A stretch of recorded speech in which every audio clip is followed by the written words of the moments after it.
Gotta wait to see if we are live. Not too sure yet. Waiting for the notification to pop up just so I know. There we go. I think we should be live. Just got the notification pop up. Come on. Come on. Show me the money. There it is. Hold on. How's the audio sounding? Wait, hold on. Can we hear audio? I think we're good. We should be good. Okay. Ladies and gentlemen, welcome to the newest Matchday stream here for the Socceroos. Tonight we take on Japan in what is easily the biggest game of our AFC World Cup qualifiers so far. Coming off the back of a good win against China a few nights ago, well, that was on the back of two very poor performances against Indonesia and Bahrain, respectively. But a change in coach seems to have done wonders for this side as we put in, like I said, a very good performance against China. Though we need to continue it tonight. We are playing Japan. Oh boy, I am nervous for this. I'm very, very, very nervous. Oh man. Jesus Lord. I am bricking it, lads. Not in that way. No, hold on. Not in that way. But, regardless of that, we are here. Let me just pop the link out on YouTube. There we go. Just post the link straight up. Nothing needs to be said. But yeah, lads. Oh boy, this lineup. What can I say about this lineup? Look, I like the three centre-back choices. I like that. Kyrail's getting dropped. Probably the right decision there for Cameron Burgess. I do like that. Shano, welcome. Welcome to the stream, bro. Duke for PM. Don't even, bro. Could see us getting hit for 6. I mean, it's a possibility. I certainly hope not. But yeah, like I said, Gouchy in goal, like it. 3 centre-backs, I like it. Right wing-back Miller, yep. Left wing-back Boss, perfect. Everything up until that point, perfect. Then your 2 midfielders, you've chosen Jackson Irvine again after he had a shit game last game. And Luke Bratton, 34-year-old Luke Bratton to make his Socceroos debut against the best team, or the best country in all of Asia. Great. Absolutely phenomenal. Now, I know Aiden O'Neill got an injury, but you still have Kieran Backus. I don't know why you're playing Luke Bratton there. Oh my god. This is going to be a long one. Luke Bratton, and it gets worse with the front line, boys, to be honest. Our front three, Aiden Hrustic, Riley McGree, and Mitch Duke.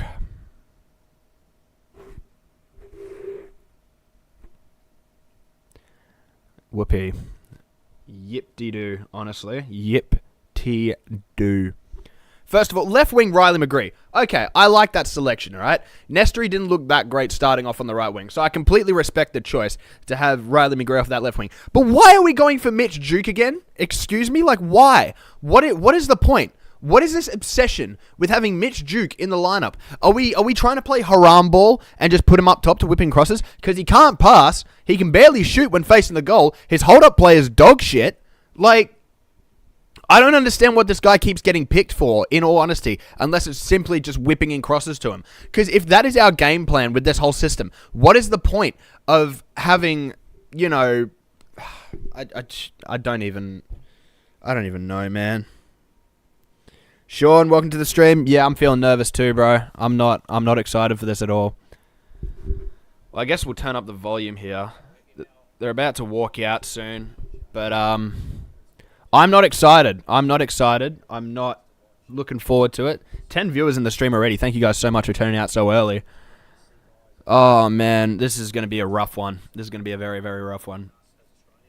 Look, here's the thing: is that it's bad enough that we have Luke Bratton and Jackson Irvine in midfield. It's worse that they're going to be competing with guys like Takumi Minamino, Ayo Tanaka, you know, guys like that the entire game. It's going to absolutely be a shit fest. I honestly like the look of Nishan Valupale up top.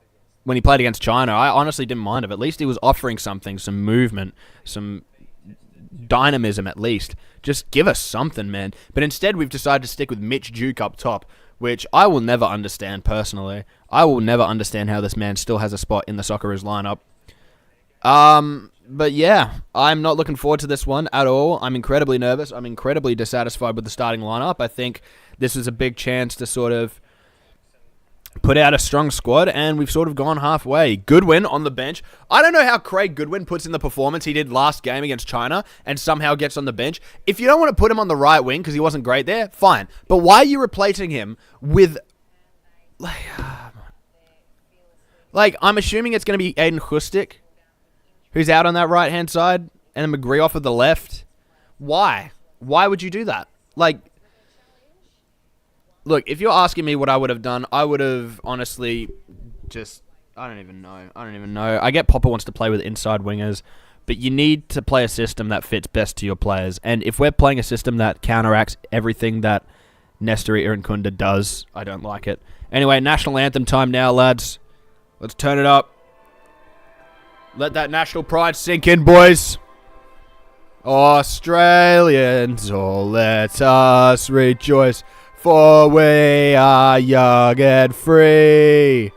We've golden soil and wealth for toil. Our home is girt by sea.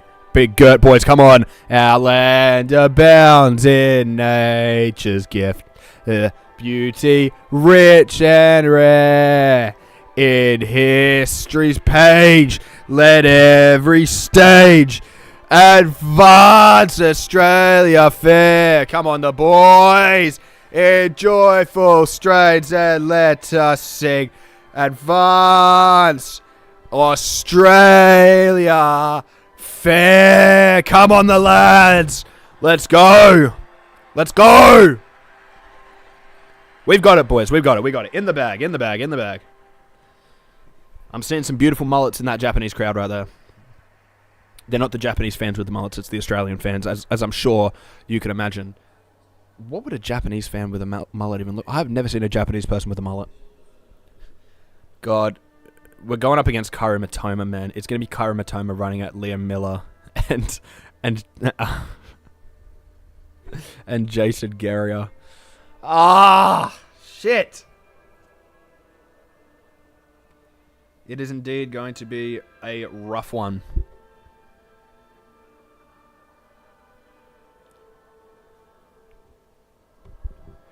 Oh, man. Come on, bro.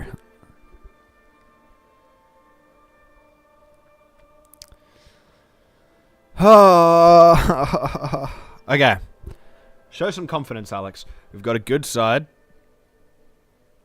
We've got an okay side.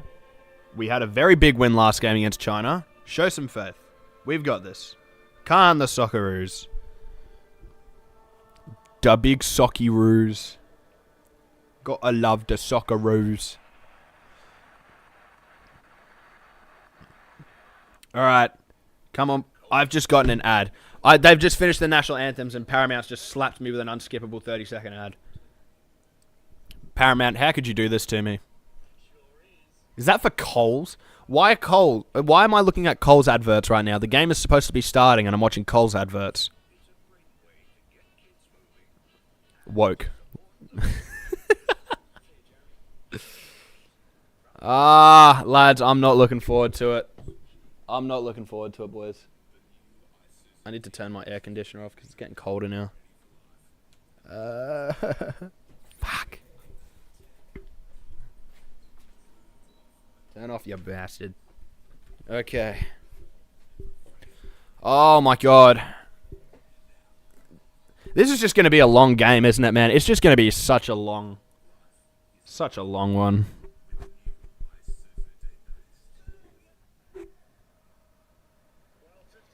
Alright. That is a very strong Japanese squad, man. Oh my god, that's such a strong squad. A 3-4-3 as well, man.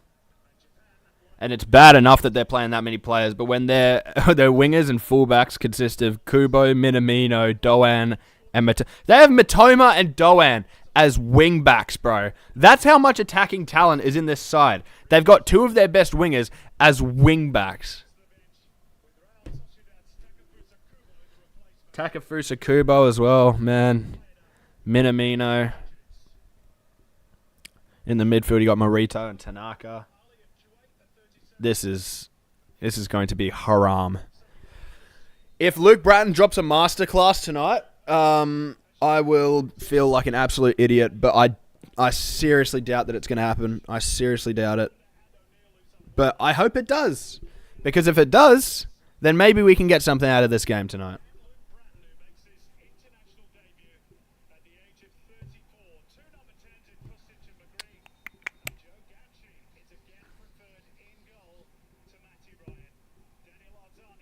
Okay. Here we go, boys. Here we go. Let me fix my phone here. Make sure we're up to date with the chat. I've got to be ready to start the timer as well, so let me get that ready. Okay. That's a fun statistic. Australia have never beaten Japan in Japan. That's exactly what I want to hear. I'm not watching this game. Sleep is a priority. Mate, it's 9:30. That's weak, mate. Come on. Fake fan, honestly. Honestly. Poor form from you, and I expected better. Come on, boys. Let's get it done. 4, 3, 2, 1. And we're underway. Okay. Lights out and away we go. And the first thing I see is a hoofball. Oh, my God. First thing I see in the game is a hoofball when I'm hoping for some sort of progressive, nice play and just stuff like that. Get rid of the chat box. Ewan, I don't know how to get rid of it without screwing up the whole overlay. So, unfortunately, this beautiful thing right here, everything there, that's going to stay there. He's gonna join us for the rest of the night. So, yeah. Big box. I'll watch the stream until I sleep. Well, I appreciate that, Ewan. Although I'll probably be yelling a lot at some point, so I can't imagine that you'll be asleep for long. Let me turn this up a bit. Ew, I just turned it down. There we go. Hopefully this audio coming through my iPad doesn't get me copyright struck by Football Australia, but I don't imagine it would. Oh, here we go.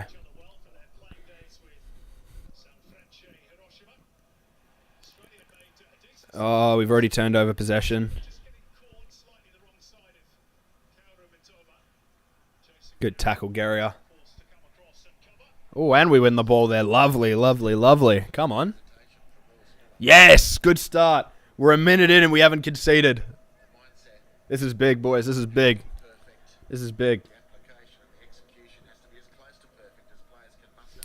What are we saying, lads? Are we saying Harry Sutar header in the 85th to win the game, or Luke Bratton thunderbastard in the 90 plus 4th?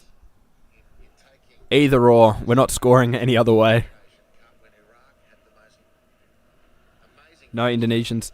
Nah, they've got a game at 8 o'clock, bro. They've got a game in an hour and 20 minutes, so they're hyping themselves up, which is fair play.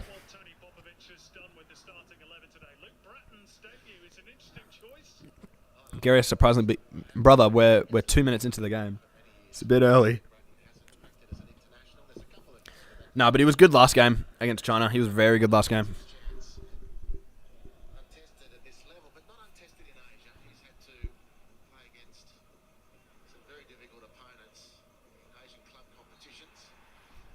Another foul there. And we give away the free kick. What about Silvera, Ewan? What about him?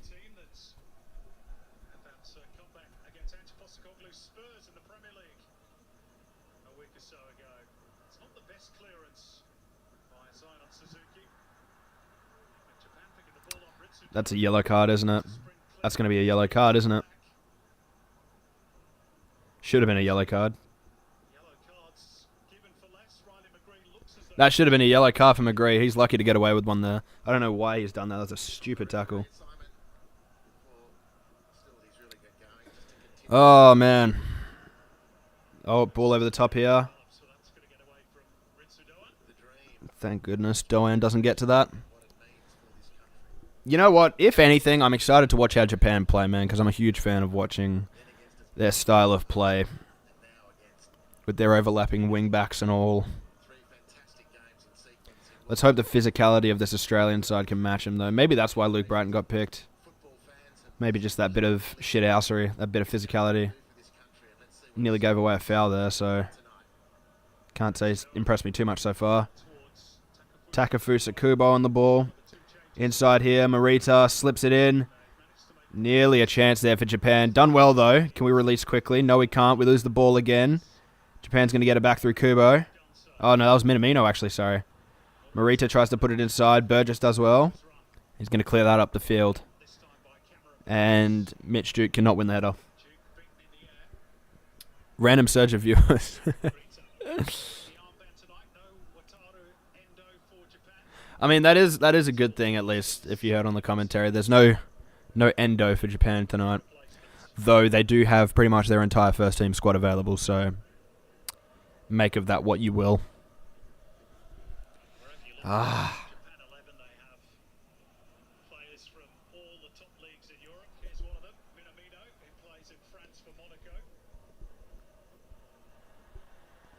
The best YouTuber. Welcome to the stream, bro. Yeah, Luke Bratton's a weird one, man. It's a weird one. Shit's sake. Kubo, ball out on the right. What's he going to do? Is he going to take line? Is he going to cut it back? Takes onto his left, peels it back.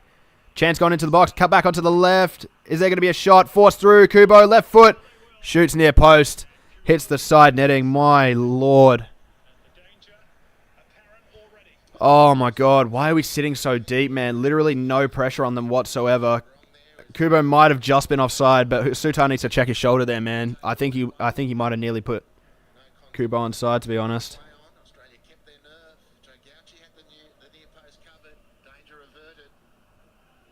Not happy with that at all, boys. And their manager's just writing in a notebook. I wonder what he's writing.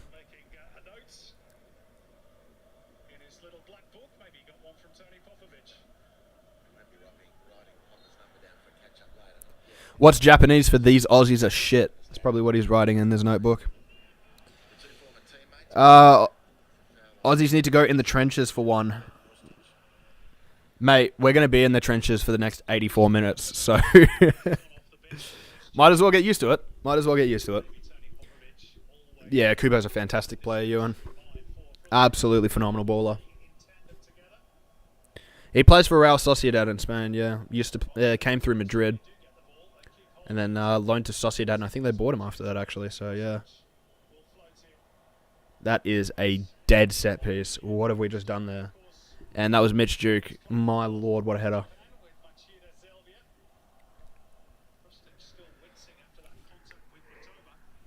Whew, my god.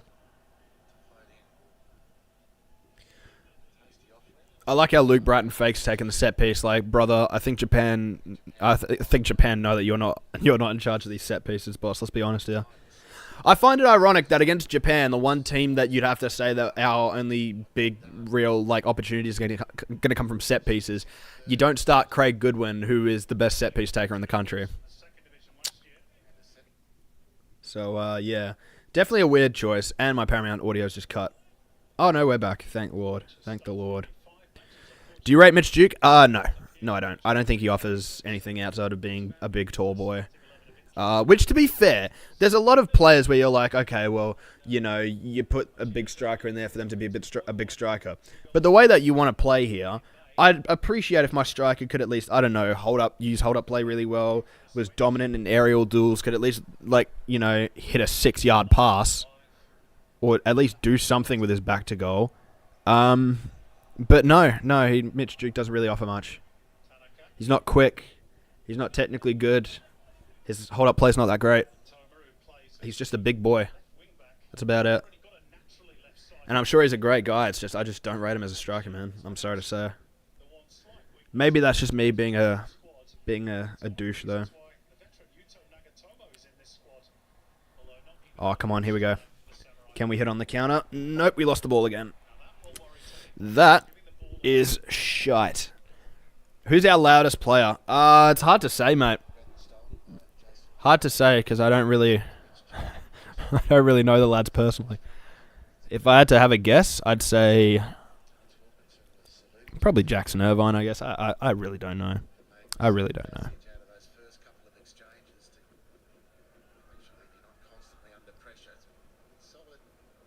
Yeah, Tanaka's class, man.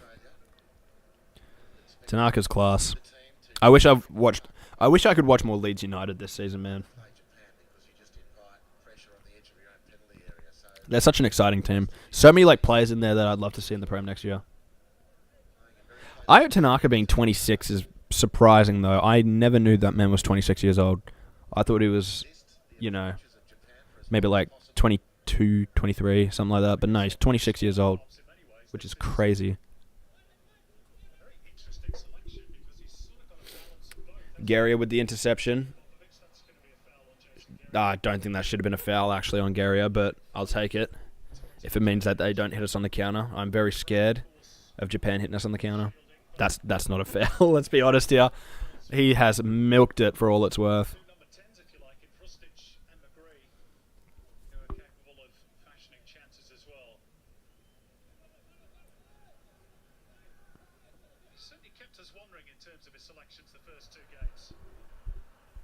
I like the setup of the stream, bro. I hope to see a few A-League streams.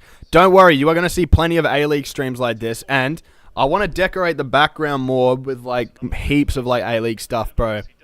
I've invested. I've got a bunch of scarves. I've got Brisbane Roar, Melbourne City, Melbourne Victory, a bunch of stuff, bro. So I want to start putting more stuff in the back. And I will do, don't worry.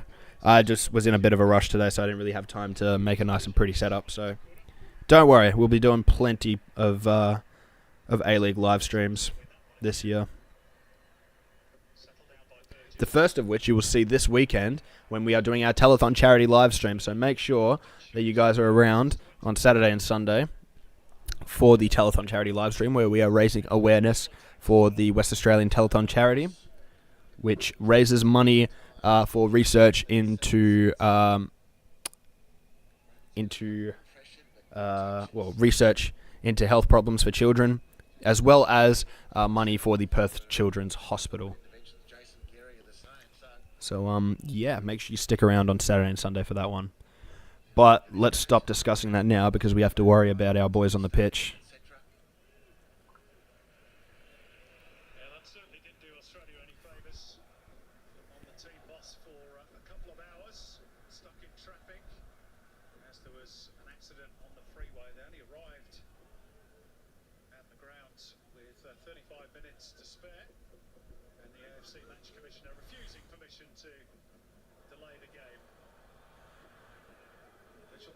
Nice, no foul.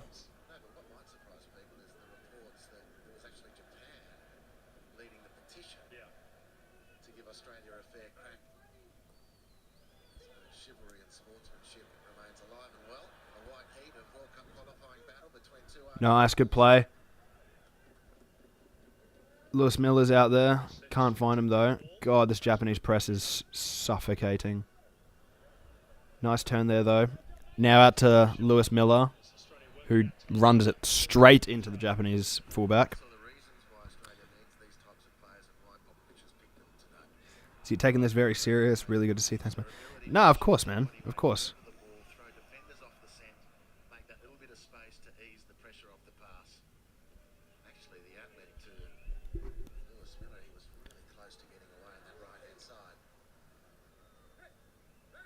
My only thing is that there's literally nothing here that's going to beat this Japanese press. I don't like how we've got... I don't like this setup with the inside wingers, man. I really think we need someone who's going to be able to take on these spaces one-on-one. We need Aaron Kunda, bro.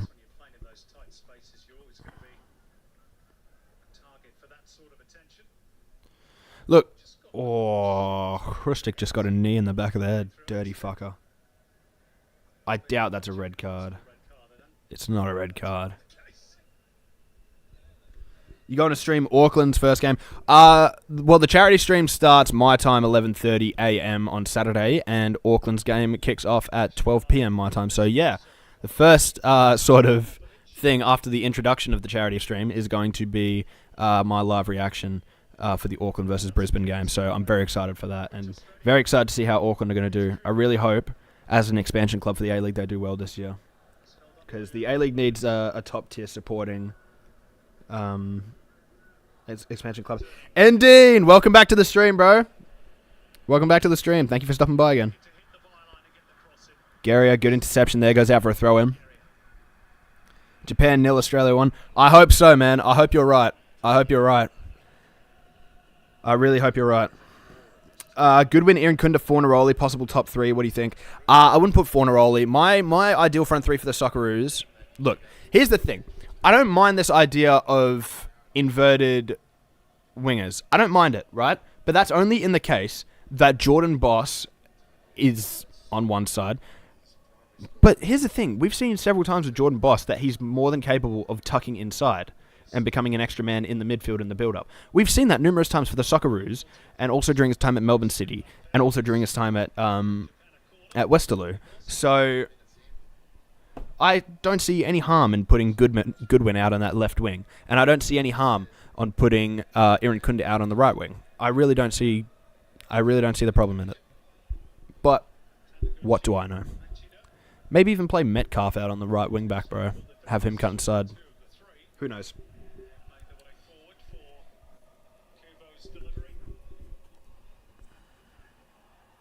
Chance for Japan. Shot. Easy claim for Gauchi, man. But holy shit, we left a lot of space. I'd love to see Auckland do well and sell out game. Absolutely, bro. Look, here's the thing.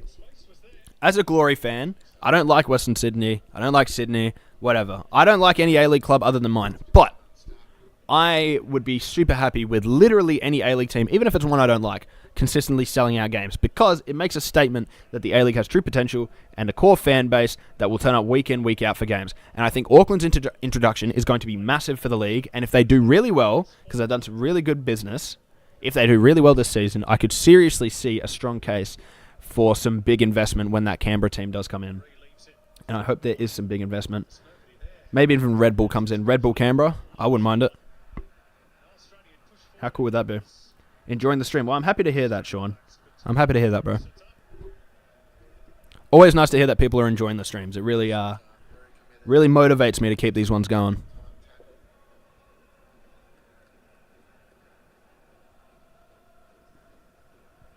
And Dean, love the positivity, mate. Absolutely love the positivity. Shout out to Indonesia and all my Indonesian viewers who were in the stream when we were live reacting to the China game. Best of luck to you guys tonight. I know that you guys kick off in about an hour and 5 minutes. So best of luck to you guys, and I hope you guys win your game. I love the Indonesian national team. They're going to do big things in the coming years. I'm absolutely sure of it. So yeah, best of luck to you boys. I'm in Brisbane, mate. My head is already in my hands regarding the Raw. Oh, brother, what can we even say about the Raw? I just hope that you survive a season of Zadkovic ball, bro. I know the pain of Zadkovic ball personally as a Glory fan, so I know how tough it can be. So prayers up for you, my man. But you do have a saving grace being a Thomas Waddingham and Raphael Strike partnership. So that should be quite fun to watch. And Acosta as well looks like a really promising left winger.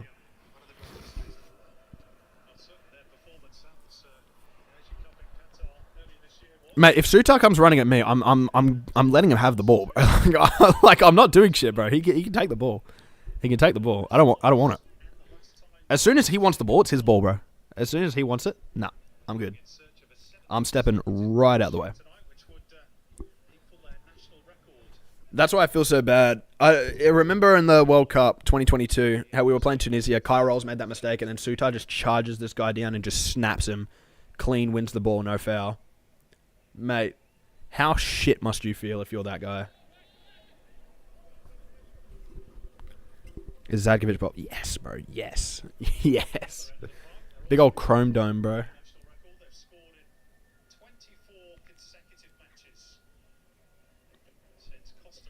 Yeah, indeed, man. I hope you guys beat China.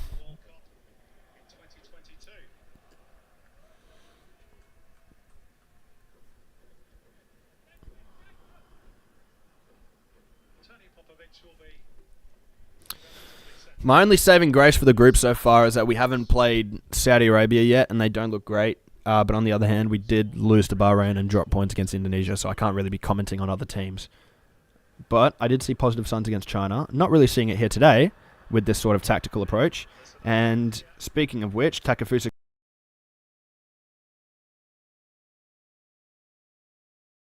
across the edge of the box, though. Morita. A quick 1-2 with Doan. Now back to Morita. What can he do? Plays a little cheeky ball inside. Unmarked is Ayo Tanaka.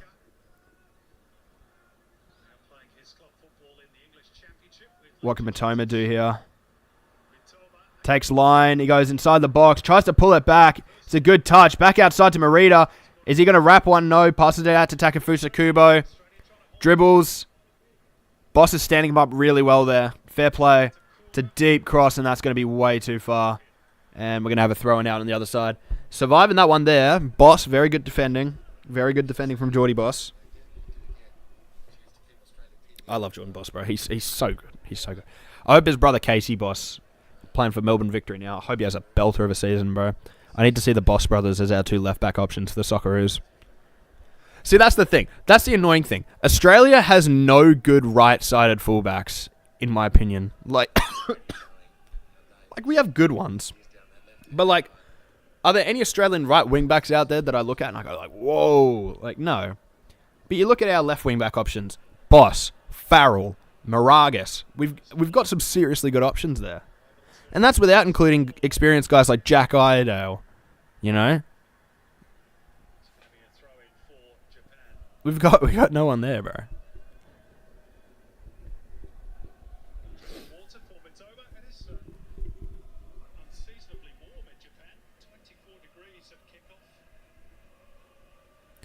Bro, Lewis Miller had bleached blonde hair against China, and now he's skinhead. What the hell? Bro watched Full Metal Jacket and decided that was his new personality now, I guess. I've said this numerous times, and I'll say it again. An Asian country will win a World Cup before an African country. It'll happen. Matoma, good ball in. Chance for Japan. Doan went for it. Luckily headed it out. Itakura recycles. They're going to play it around the back now.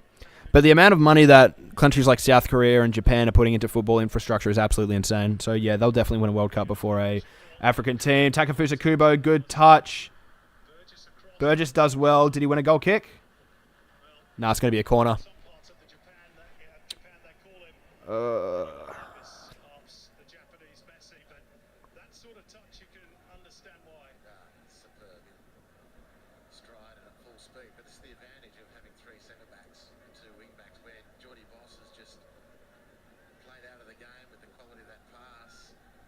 All right. Oh, God. All right. Ball in. Headed. Back out to the edge of the box here. One back, but played back, though. And they reset it. Back to Zion Suzuki. 22 minutes in. We've had absolutely nothing in terms of chances. I don't even think we've genuinely had a touch in their in their box, if I'm being completely honest. I'm not too sure. I don't think we have. And on the other hand, they're getting into some really nice positions, though we are defending well, which I like. We look a lot more defensively solid under Popper. Oh, that's a giveaway there. Here's a chance. Geordie Boss. What can he do? He's driving. It's good defending there by Doan. Oh, McGree gives the ball away, man. Come on! McGree's just too slow on the ball. Too nonchalant. Gives it away. Now Japan are on the attack here. What can they do now? Takafusa Kubo. Whips it in. Good header. Falls to the edge. Back in. Can we head it out, please? Overhead kick attempt. Gauchi manages to claim. Oh, my God.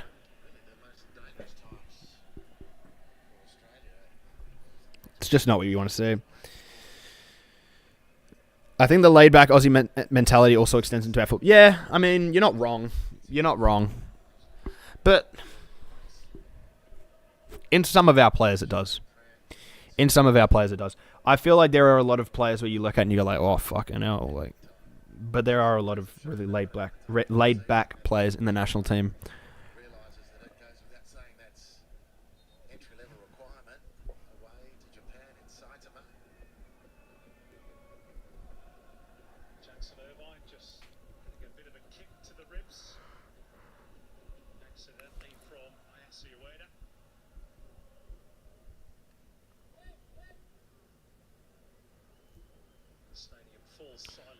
Ball over the top, headed back.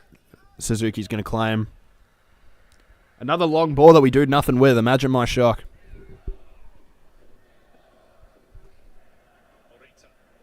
Oh, good pressing high there. Mitch Dukes actually ran. I've never seen that before. Sutar gives away a foul. You do not need to be giving away a foul there, Sutar. You are 6'53". Like, why the fuck are you giving away a foul? Why would you do that? Japan just... Oh, my God. Japan just win back possession that much easier. Just gives away a simple foul.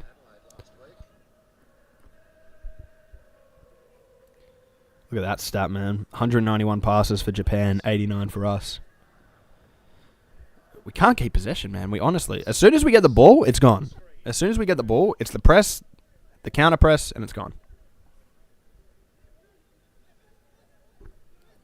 So far, just that little mini scare when Kubo hit the side netting that could be about to change. Is Ueda. Mitoma. Oh, ball in behind here. Can he keep it in? No, he can't. It's going to be a corner. Does Australia have the population?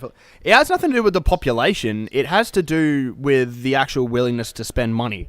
Australia, in terms of money invested into local sport for per participant, I think football ranks 11th or 12th in the country. It's behind swimming. It's behind athletics.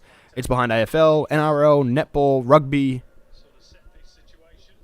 You know, all that crap. Ball whipped in here. Can we clear it?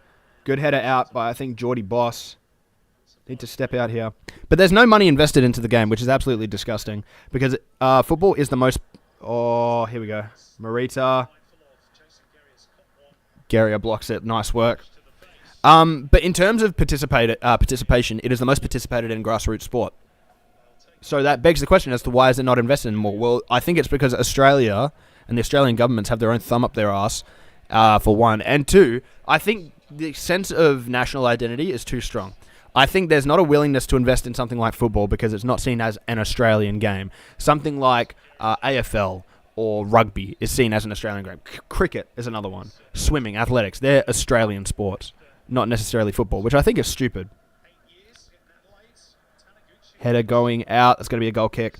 But yeah, it's really sad. It is really sad because Australia does have the potential to really take that step forward as a footballing nation. In terms of facilities, we have great facilities.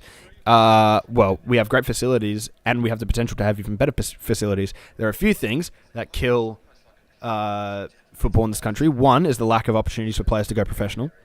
Two is pay to play. If you want to play at a top club, you have to pay top money, which I think is just stupid. Because it kills the ambitions of many people from migrant communities that may be struggling to, even pay their own rent. How are they supposed to pay for their kid to play at a top club? You know what I mean?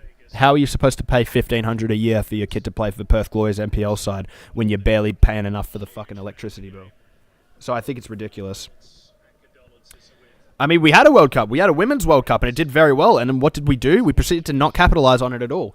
the governments like to do this big thing where they say, oh, we're investing in women's sport because of how successful the Women's World Cup was. You want to know what they mean by investing in women's sport? They mean investing in the AFLW, the NRLW, women's athletics, women's swimming, all those other sports that had absolutely nothing to do with the success that the Women's World Cup brought. And it is absolutely disgraceful, not only to the Matildas, not only to all the female athletes that came over for that World Cup, but it's an insult to the intelligence of the Australian people that you would take something so good as the Women's World Cup being held in Australia and New Zealand, an event that did fantastic numbers, both tourism-wise, both commercially-wise, football-wise. It was a great tournament. And you say, you know what we're going to do? We're going to take that momentum, we're going to invest money, and we're going to put it into a different sport.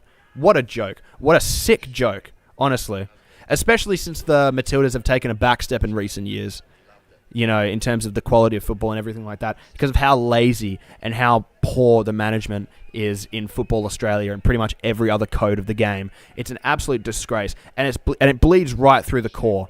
From the Joeys not being able to qualify for the World Cup because, you know, people didn't want to put Nesteri Irankunda in the squad because they thought they knew fucking more than they actually do, to, you know, the Socceroos going down in quality, in my opinion, because we're so fixed on loyalty to mediocre coaches and mediocre players. How has Jackson Irvine not been dropped for one game despite being average at best for about 3 years? How did Graham Arnold keep his job for as long as he did? How did we allow Graham Arnold to become the longest serving Socceroos coach in history after mediocre performance after mediocre performance? How did we allow Tony Gustafsson to take charge in the biggest tournament in Australian football history, the Women's World Cup, on our home soil? How do we allow that to happen? Why? Because we're a mediocre organisation run by mediocre idiots who don't want to do anything, who don't want to take action, who want to just stick their thumbs up their ass and give jobs to their friends. It's an absolute disgrace. And you know what? The step that we took, sacking Gustafsson and sacking Arnold, great step in the right direction. You know, improving facilities, great step in the right direction. But stop doing all this politicking and crap saying, oh, we're investing in women's sport. And no, invest in football. Invest in football. Because football is giving you this opportunity to do something great and you're screwing it. Jordan Boss on the attack here. Holy shit, Jordan Boss. Finally, someone's actually growing the balls to actually take someone on. How do we get a World Cup? Well, we can't host a World Cup on our own because we don't have... oh my god, the ball's still in play here and we've just stopped.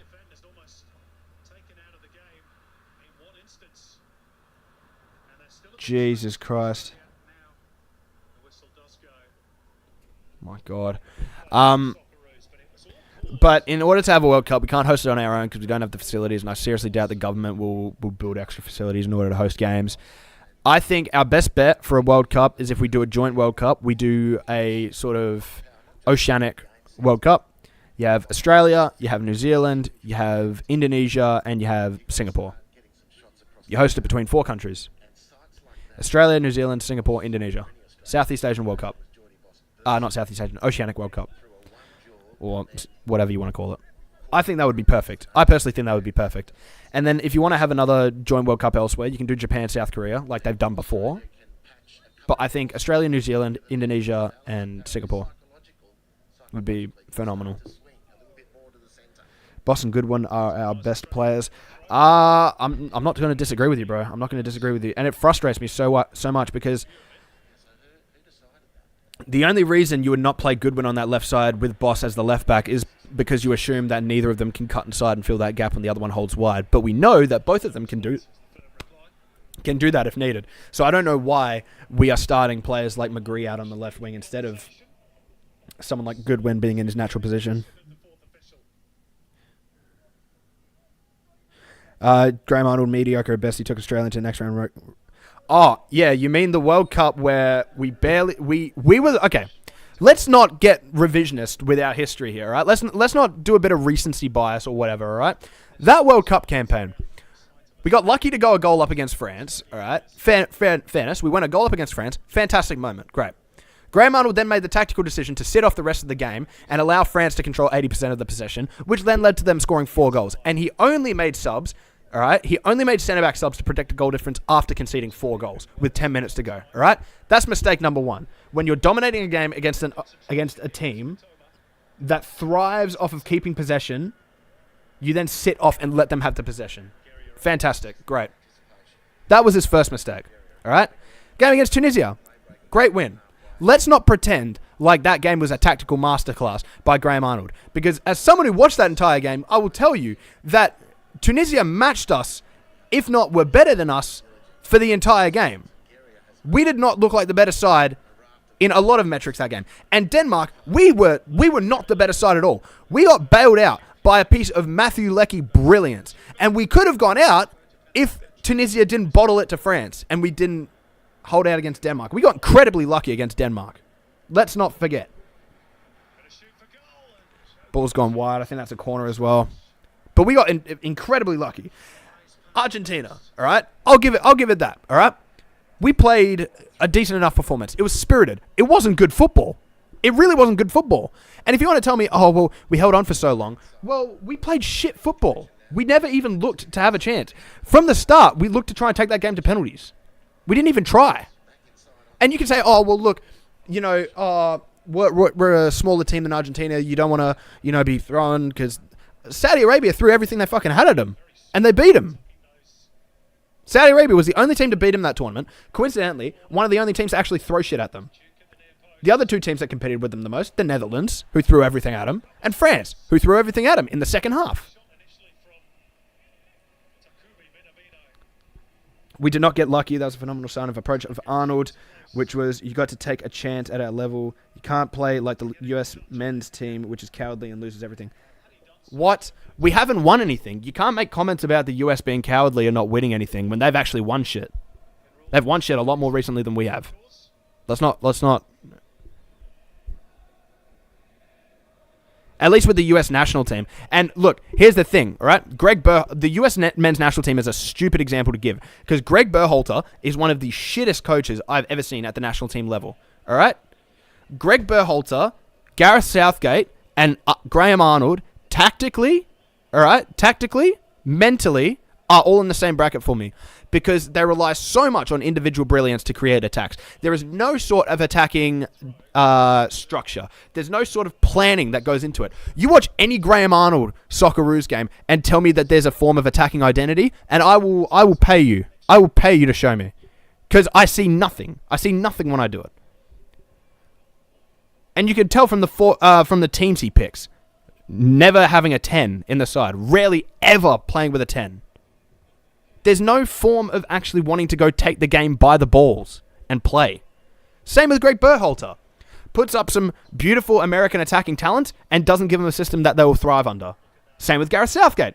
Brilliant attack. Oh, shit. Here we go. Great tackle, Harry Sutar. Love it. The same with Gareth Southgate. Has bags and bags of English talent in his attack and refuses to do anything with his system to help them thrive. It's the same with Graham Arnold. Tell me one attacker that thrived under Graham Arnold. Tell me one. Tell me one.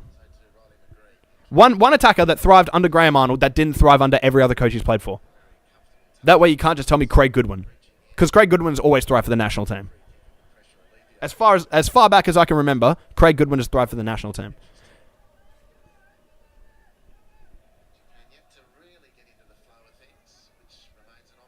Gauchi or Ryan, thoughts on that? Look, I'm fine with Gauchi playing. I saw this argument, a while ago saying like, oh, well, look, I don't think Ryan to Roma was a good move because he's not playing consistent football. Neither is Gauchi. Neither of our starting keepers are playing consistent football, which kind of sucks, for one. This is a situation in which I really hope that we didn't treat Langerak so poorly. Thank you, Graham. But, we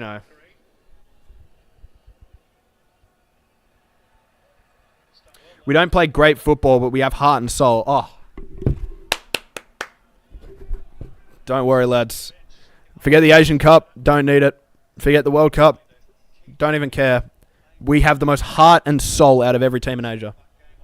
Heart and soul only gets you so far. There's only so many occasions where you can just throw your effort into a game and you get something out of it. And I'll tell you something, it doesn't happen often. That World Cup campaign was an absolute miracle. Graham Arnold did not have the tactical sense in those games. He did not make smart decisions. He made very, very poor decisions. And if you go back to that World Cup, you will see that he made very, very poor decisions. His decisions are why we lost so badly against France. His decisions is why, even though we won against Denmark and Tunisia, we never had the game by the balls. We were never dominating in those games.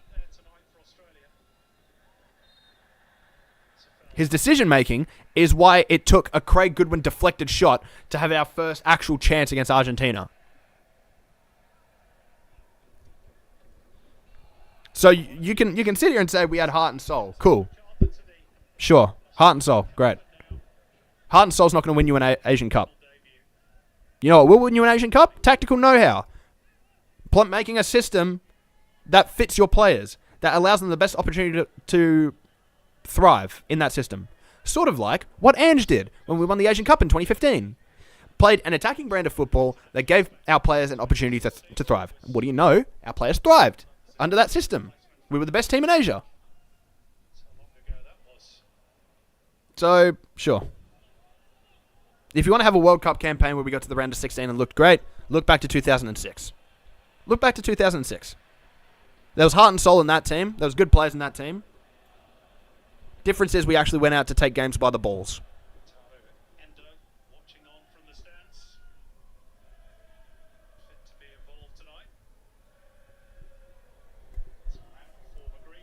Look, here's the thing. I'm not here to argue with anyone. I don't want to make anyone feel like shit for their opinions or anything. But Graham Arnold was not a good coach. Let's not say that now Arnie is gone that he was a good coach or that he had a good, World Cup campaign. He got carried entirely off the back of some brilliant individual talent. That Matthew Leckie goal was a miracle, an absolute miracle in every sense of the word. Graham Arnold had nothing to do with that. Nothing to do with that. Kubo attacking down the right-hand side here. Cuts back in. Good defending, Geordie Boss. Good defending. Come on, come on. Love it, Geordie! Oh, Lino! That's dog shit, man. Goes to give the throw in to us and then changes his fucking mind. Lovely. I wish we had Haaland instead of Duke. Sean, you and me both, bro. You and me both. No, Graham Arnold was shit, bro. Graham Arnold was absolute shit. If you want, okay, here's the thing. If you want an indication, okay, of what Graham Arnold football looked like for the Socceroos, go to our recent Asian Cup, all right? The most recent Asian Cup. Shit, ball's in here. Head it out, please. Headed towards goal. Gouchy with the save. Go watch the 2024 Asian Cup. Watch all three of our group stage games. India, Uzbekistan, and Iraq. Go watch all three of those games. Come back and tell me what you think about Graham Arnold's style of football for the Socceroos. And you'll understand why I think he was a shit coach.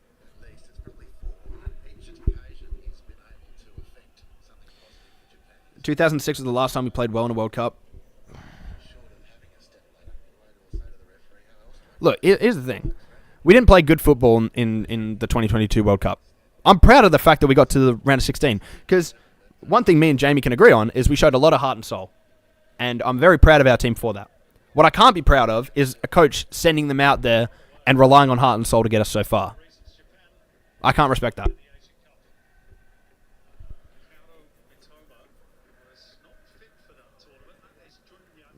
Just because we scored against France in 3 minutes, all right?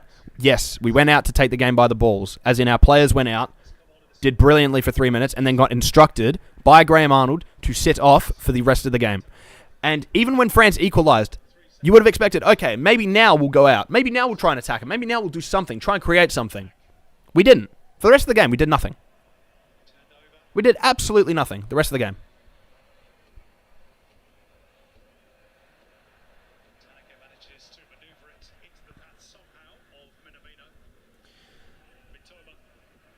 Oh, is that an offside there? Please be offside. Clear it. Thank you. Put it out. Cleared up the field. Once again, giving away possession. Back to Morita. Is that our ball? No, it's theirs. Bratton has gone from from me calling him a long head git a few weeks ago in Canberra to playing inside Tama. What a ride for Luke. Fair play. That first 3 minutes was not down to Arnold. If it was down to Arnold, we would have seen something for the rest of the game. We would have seen something for the following 87 minutes. That's down to individual brilliance. Matthew Leckie bodied Lucas Hernandez so hard that he tore his ACL and considered retiring from football. All right? Craig Goodwin, brilliant finish. Fantastic finish. If I wanted to give Arnold credit for it, I would have had to seen something in the rest of the game, and I didn't. I saw nothing. Because there was nothing. We sat back, we let him get on the ball, and we let him pump us and pump us and pump us and pump us for the rest of the game and did nothing with it. That's why I can't give credit to Arnold. If you want to say, oh, we looked good for 3 minutes against France, so let's give credit to Arnold. Sure. What about the 87 minutes that followed that saw us concede 4 goals? You know what I mean? We scored against Argentina. Great. What about the rest of the 120 minutes of that game, outside of a deflected shot that we had to score from because we created nothing? Was it even 100? It wasn't even 120 minutes. Sorry, it was 90 minutes. 90 minutes. The rest of the 90 minutes.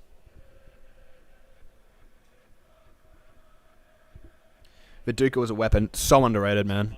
Easily one of the most underrated Australian ballers of all time. In terms of Australian ballers, he was very underrated. For the national team, he wasn't great. Let's be honest here. But, I don't know. He's one of those players I really wish did more for the national team. But on his day, he was a phenomenal player, man. Did you watch the India game? I watched it at some random pub in Sydney. It was good atmosphere and good game.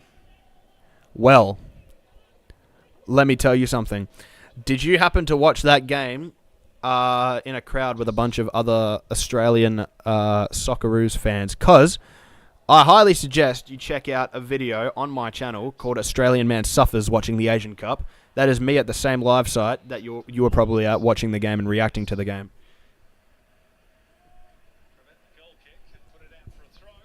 And that was my first actual really good performing video, so I was very happy with that. And I had a lot of fun at that one. I'm very excited to go back for Unite Round this year. I think we had less possession than our opponents in every single game of that World Cup. No, that's the thing. And here's the thing, right?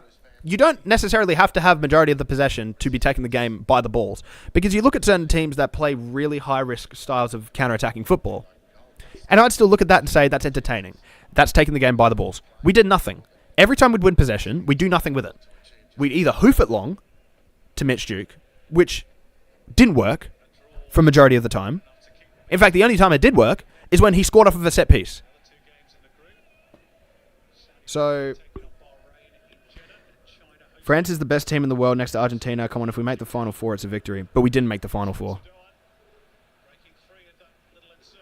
I'm not saying that the round of 16, us getting to the round of 16 wasn't a phenomenal achievement, because it was. It was a fantastic achievement for us. Only problem being, the way we got there was shit. I would have rather that we got there playing a good style of football and actually going out to win games, rather than relying on individual brilliance from our players to take us there. I'm very happy we got there. I will always remember that campaign and the joy that it brought me. But looking at it from a tactical point of view, as an Australian fan, and as a football podcaster, we played like absolute shit that entire tournament in terms of our style of football. Ash, welcome to the stream, bro. Just to quote our friend Patar, a very ball-heavy lineup, this one. Morocco's recent World Cup, high-risk counter-attacking, and they excelled. No, exactly. No one's going to look at that Morocco... Like, even if they didn't get to the semi-final, if they got to the quarter-final, and people said, oh, well, that's a good campaign for them, I'd say, yeah. And they got there playing an incredibly good style of football. They toppled some giant teams, right? And they did it playing a good style of football. And people can say, oh, well, they just played on the counter. They just played on the counter. So, I don't mind if a team plays on the counter. If you win that ball and you go for it on the counter, you throw everything you've got at it. All fair. All fair. Whatever. Halftime here in the Socceroos game. I think I've spent more time talking about our 2022 World Cup campaign than I have actually commentated this game. But it is halftime. Absolutely nothing happened that first half. Oh, my Lord. Let's adjust that. Second half. Bosh. There we go. All right. Absolutely nothing has happened that entire first half. Japan have had pretty much every single chance of the game. We've done next to nothing. If I would like to see some subs at halftime,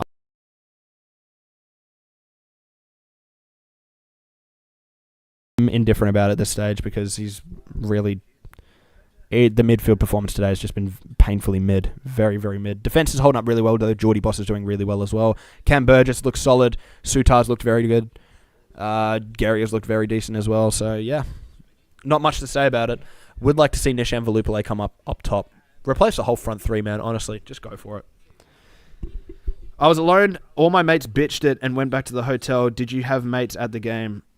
Yes, I did. I was with a group. It was me, and another content creator, Brock from A-League Fan TV, and then also Bella and Ash from A-League Fan TV as well. You can find them on TikTok or Twitter or Instagram or any social media platform. They're there, but they make great A-League content. I was there watching the game with them, and also Jacob, a good friend of mine, as well as other good friends of mine. They were also there watching the game with us. But yeah, I had a really good time there, man. I had a really good time in Sydney. Take Bratton off. Honestly, look, here's the thing. If Bratton's in there sort of to just do the dirty work, I don't mind it, but I'd honestly rather Keanu Bacchus. He just offers a bit more energy, man. He really just is a bit more energetic in those situations. But if you do keep Luke Bratton on, there's certainly worse things that you can do. Has Duke had a shot yet? Yes, he has. He had a header from 20 yards, and surprisingly it went wide. Who would win? Curious to know. Berghalter's US men's national team against Socceroos' Arnold team. Oh, that's a really good question, actually. Look, here's the thing. Both of those sides were incredibly poor. Incredibly poor and underperformed seriously. So a lot of the time it is just going to come down to individual ability. And in terms of individual ability, I do think that the USA takes it. But I wouldn't be surprised if it goes either way. Berhalter was shit. Arnold wasn't great. Berhalter with the US men's national team was worse than Arnold with Australia, I will say. But I do think that the USA just has bags and bags of talent, man. That team is outrageous when you look at it nowadays. So I think they probably just take it. But it'd be close. I don't think any team would dominate, per se. The thing is, we're in a weird position where we face teams that we need to dominate possession against, and one or two teams we need to counterattack against. Morocco have qualifiers to play against the best teams in the world and still counter. Just playing devil's advocate, I'd bring in Nesta for Duke. I wouldn't bring in Nesta for Duke, to be honest. Keep McGree and Hustic on to do the dirty work behind him. If we're bringing on someone to replace him at striker and we don't want to do Stammer because we want someone with a bit more energy, bring on Nishan Velupale. I just think he offers a bit more physically. I think you really need to put Nesta in a situation where he can take the ball and he can face forward with it. I don't think he'll do well with his back to goal. Not at least against a back three. I think he'd suit much better if we brought him on at right wing over Hrustic. But if you want to leave Hrustic in to do the dirty work, man, take off Irvine. I'm more than happy to take off Irvine in this situation. But we are in a weird position. And here's one of my biggest criticisms about Graham Arnold as a coach. And I've always said this, and I'll continue to say it. Graham Arnold did not know how to approach a game as a favourite. The only thing he knew how to do was approach a game as an underdog. Okay? And you can see that from the way we played in the World Cup, and you can see that from the way we played in the Asian Cup. Okay? The amount of poor attacking decision-making in the Asian Cup, not by the players, but tactically, was astonishing. That game against India, how many crosses did we have? It was like 30, 36, something like that. Something stupid. It was in the 30s. I remember we were counting it at Unite Round, the watch-along. But he had no plan. There was no build-up play. There was no sort of attempts to force the ball into the box or anything like that. And, shocker, the 2 goals didn't come from crosses. They came from just working the ball in. From our players' individual brilliance. Deserved to lose against Iraq, and we didn't. Probably could have lost to Uzbekistan. We didn't. We got lucky to get through the group stage.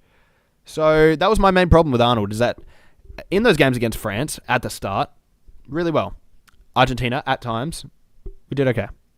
Tunisia, Denmark, where we probably weren't favourites to win, we ended up getting the win. But in games that we should have won, against Indonesia, Bahrain, Uzbekistan, we couldn't get wins. Throw back to when we dropped points to Oman and China in qualifying. You know what I mean? Games that we should have easily won, and we didn't, because we had the wrong approach. That was my problem with Arnold. Is that his approach to games, no matter the opponent, was always the same, and it was always shit. But look, if I'm making subs here at halftime, I'm taking off Duke. Here's the thing. Mitch Duke, I would only put up there in a situation, and let's look at these stats here. Japan 71% possession to our 29. Japan 6 shots to our 1, which by the way was a Mitch Duke header from 20 yards out. Japan only had 1 shot on target to our 0, 312 passes to our 133, and they have a much better passing accuracy. We've had no corners, they've had 5. they've dominated this game. Let's be completely honest here. We've not looked great at all. The only serious attacking opportunity we had is when Geordie Boss decided to just pick it up and run with it. And fair play to him. He actually did pretty well with that, but nothing came out of it. If we are going to make changes, if we are seriously going to take off Duke, bring on Valupale, man. Bring on Valupale. Add some energy to that front line. Add something. If you do want to hold up play striker, Duke's not the guy, bro. He's not that strong with the hold up play. At least what I've seen recently. He's not been good. He's really not been good. So screw it. Bring on Valupale. What's the worst that can happen? What's the worst that can happen with that? And if you do want to bring on Nesta, I'd honestly recommend taking off Irvine and putting Hrustic into the midfield, because Irvine is not doing a lot. At least Hrustic may at least attempt to create something going forward. At least I hope so. I hope that he would, if given the opportunity.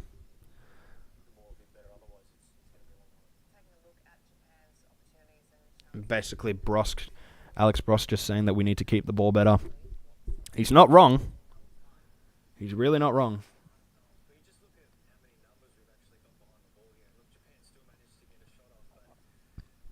He's really, really not wrong. We do need to keep the ball much, much better. And unfortunately, we haven't done so far, so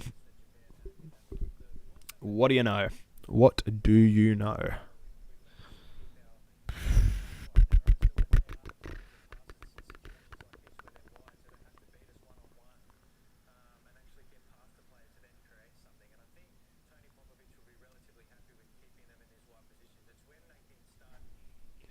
Forget back to goal. Send him in behind. Tired of seeing us win the ball back and pretend that we can build a counter-attack just to play a direct long ball. We're not progressing. No, for real.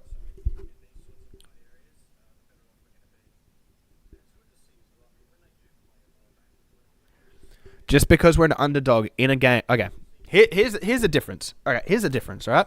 Let me explain this to you in the simplest terms. Morocco were an underdog in their games against Portugal, against... Screw it. Not even against Portugal. Every game Morocco played in that knockout, and most of the games in the group stage, they were underdogs. Do you disagree? They were underdogs in those games. Let's be completely honest with ourselves. They were underdogs in pretty much every game they played in that World Cup. How did they approach the game? Did they go out and just throw people forward for the sake of it? No. They sat back, soaked up pressure. As soon as they won the ball, they gunned. They gunned straight away. No thought. Just attack, attack, attack. It was beautiful. They kept possession well. Their movement was fluent. It had purpose to it. It had a point. And they got goals out of it. They defended strong, but they attacked properly. They looked dangerous on set pieces, and they actually attempted to go forward. Socceroos. Let's look at that. Against France. Great. Scored an opening goal. Decided to sit off. Every time we got that ball, long. Didn't even try to maintain possession or go on the attack or anything. I don't remember us having a single chance outside of that Craig Goodwin shot. That got our opening goal. So what was the plan there? What was the big underdog plan there? As an underdog, okay, the whole point isn't take something and then run away. That's not underdog, all right? David versus Goliath. That's like saying in David versus Goliath, if David went up to Goliath and just stomped on his toe and then ran away. That's what the Socceroos did. Got one little win there, ran away. France came in, they won. In that way, Goliath kicks the shit out of David. But you look at Morocco, the way they approached it. They soaked up pressure, they soaked up attacks, they were smart, they were fluent, they were proper. Went on the counter, scored goals. Intensity and actual planning that went into their attacks. And it got them to the semi-final of a World Cup.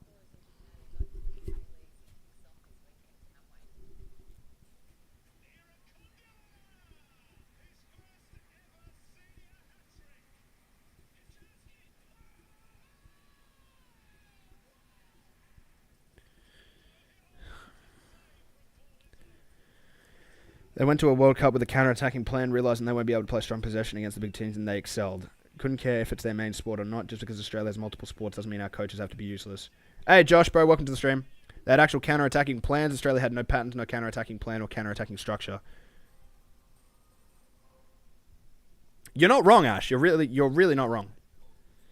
But that's the thing. Like I said, I don't mind an underdog approach. I don't mind an approach that's more defensive and more, sort of laid back and sat back.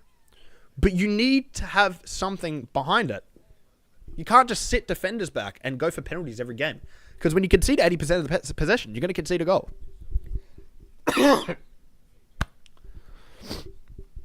You're going to concede a goal. Look at Argentina, for example. We sat back, didn't try to take the game to them, and Messi pulled our fucking pants down. And then, in all fairness, second goal, Matthew Ryan, what the hell was he doing? But we did nothing. We never even tried. Which was so weird to me, is that we never even tried. Well, I'm not saying the players didn't try. I'm saying Graham Arnold, I don't know what the hell he was doing. Because he just didn't approach it the right way. In my opinion, at least.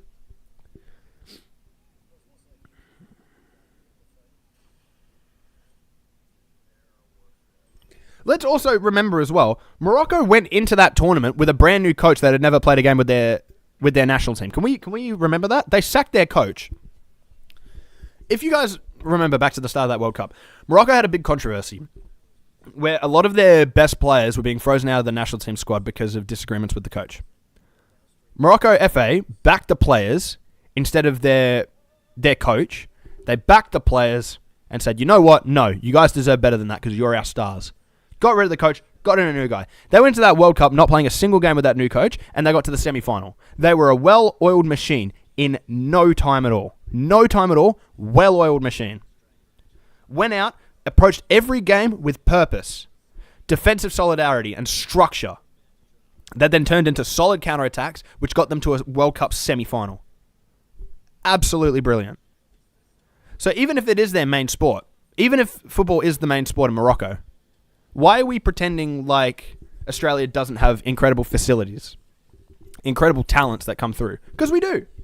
We do. And I understand that a main sport in Morocco is better than the fifth most popular sport in Australia. Obviously. Would I expect us to beat Morocco? No. But when you look at the way that Morocco approached games against the likes of Portugal, against the likes of Croatia, I'm envious of the balls they had. I'm envious of the ability that they showed. Of the guts. So, yeah.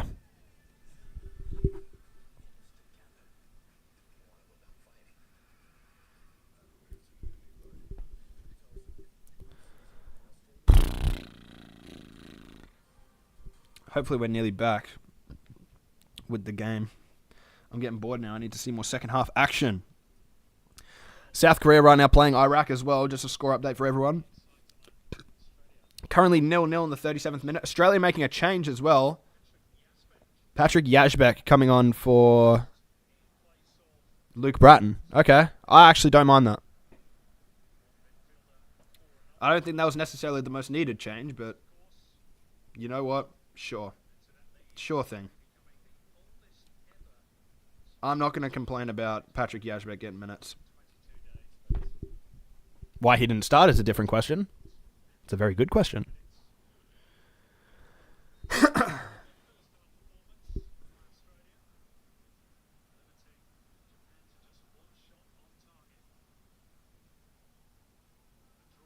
No, I didn't say grassroots soccer is I didn't say soccer is ranked 11th among our sports. I said it's the most participated, and in terms of funding, it is the 11th highest in a per person. Per participant is the 11th highest. The most participants in the country, but in terms of funding, the 11th highest per participant, which is a disgrace. A country like Morocco, for example, it's number one. That is true. That is very true. But then you also can't make that argument when you look at other countries who... There are plenty of other countries that aren't as good GDP-wise as countries like Morocco and Australia that perform well in World Cups. You're always going to have those few teams that perform well, but they don't get there because it's always their number one sport. They don't get there because,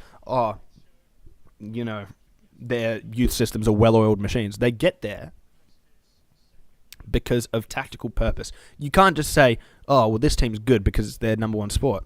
No shit, it's their number one sport. It's called the world game for a reason. But they get to that point with good coaching, proper planning, and an actual tactical set of instructions. Everyone complained about Croatia. Look at the size of their population compared to Australia. And yes, it's their number one sport. I understand it's their number one sport. But you look at population-wise, they're tiny. Iceland, when they went as far in the Euros as they did, 330,000 people. Even if football's their number one sport, I think they're more concerned with fucking fishing than they are with playing football.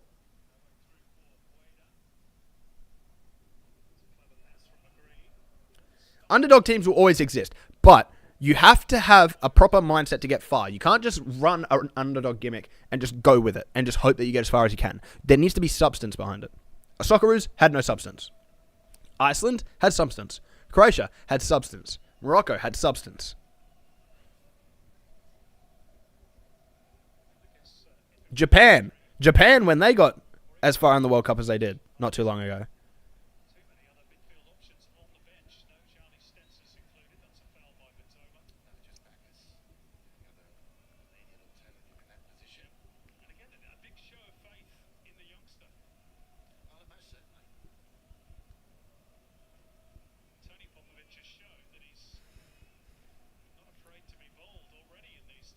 The US men's national team has great individual players. Their coaching is shit.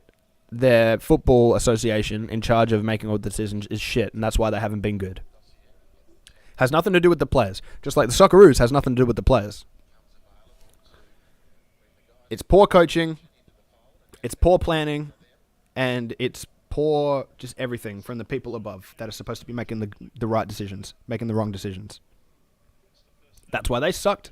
That's why Australia have sucked.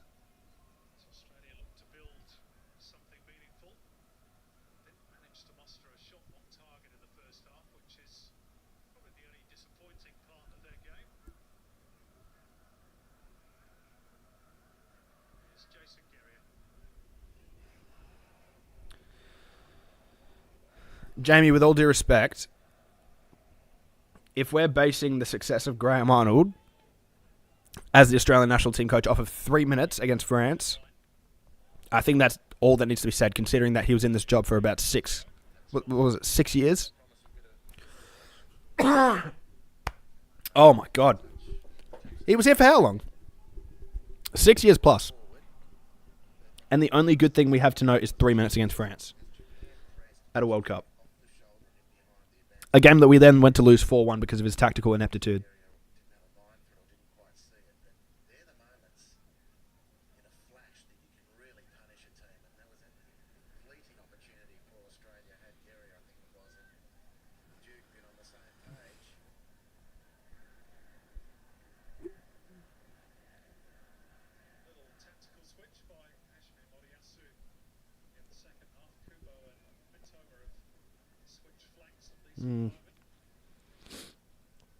That is interesting. They're now playing left-footed Takefusa Kubo down the left-hand side.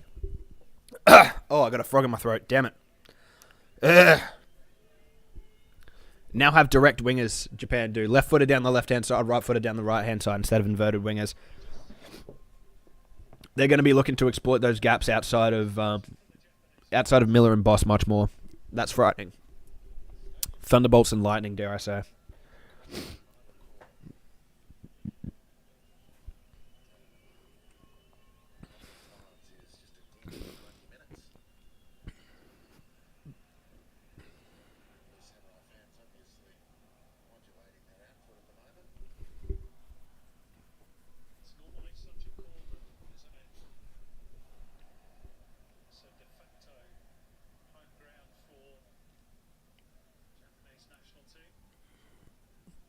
Gary on the ball here.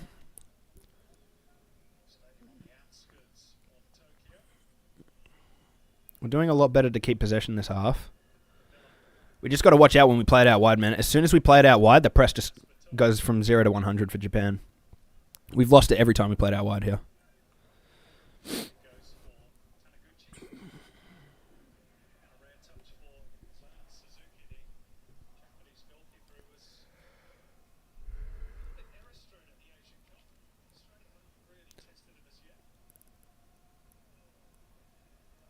God damn, we lost possession again here. Now a chance for Japan going forward. Thank the Lord he overhit that pass. It was in there if he got that. Chance forward going here, though, for Japan. There's a little slip there. Ball back to Morita. Resets it.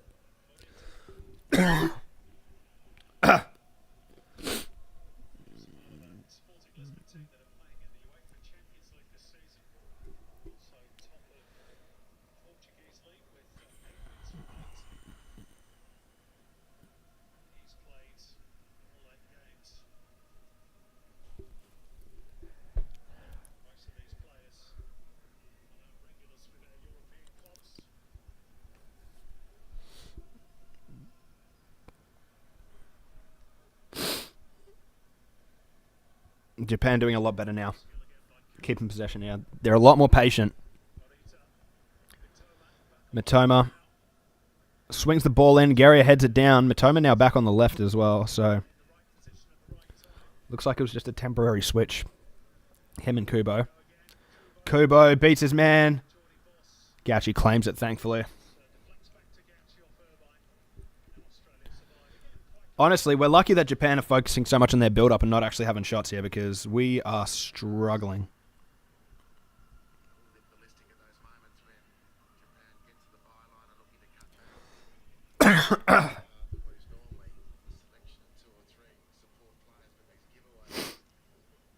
That's a pull there. Don't know how Hrustik didn't give away a foul. But he didn't, so yippee. I really think Irinkunda needs to be brought on, bro. Irinkunda and Velupale, at least. I'd take off the whole front line, to be honest. Irinkunda on the right, Velupale down the center, and Goodwin off the left. Just throw something, anything at this team, man. Morita now on the ball. He's going to give it to Matoma. He's being stood up by Lewis Miller.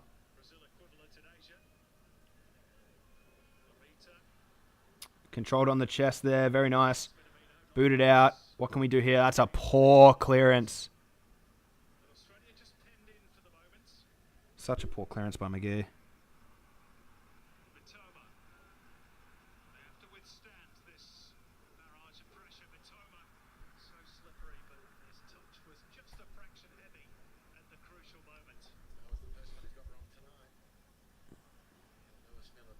In terms of tempo and the US not being able to emulate it, it's down to coaching. Because we can't sit here and say that, oh, well, it's because, you know, they're American, that's why they can't play good football. It's not an argument. You know, Americans can play good football. We've seen it. American players have done very well. And you look at majority of American players in that national team, most of them play in Europe. In the Netherlands, in England, in Italy. You know? They play all around Europe now. So it's not about European tempo. It's about coaching. And I think the US will be a lot better now that they have Mauricio Pochettino, who's an actual world-class coach.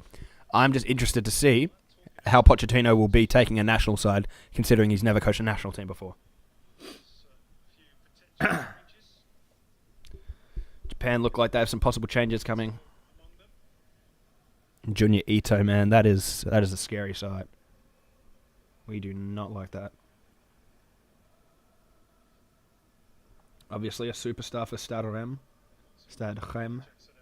however you say it. Garia, risky ball into midfield. Push there, but we win the free kick. Oh, shit.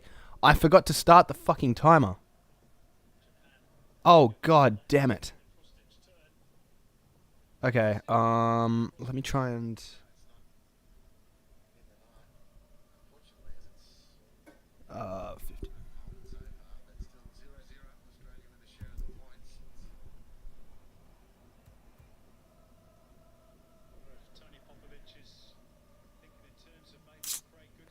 Damn it.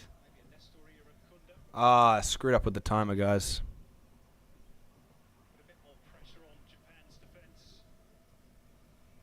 No, man, no.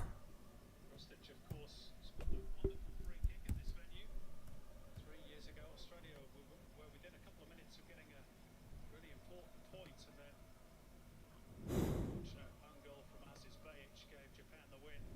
I've fucked it. Australia lost the ball. Kubo in possession. Minamino at the back post. Back post header there for Japan. Minamino puts it wide. Just had that little overload. Kubo the key again. Well, again, 3v1 on the near touchline. I'm not saying Australian soccer players don't have balls. When did I ever say Australian soccer? I literally said that the entire World Cup campaign, we got so far as we did because of how good our players did individually. About the effort they showed, about their individual skills and individual ability. We got that far because of our players. Graham Arnold, who you said I was treating too harshly, had nothing to do with it. We could have done so much better on numerous occasions. I have nothing bad to say about the Australian players. Oh, we're full! Yes! Yes! Let's go! Let's go! 1-0, baby! 1-0! Come on! Come on! What a shit goal!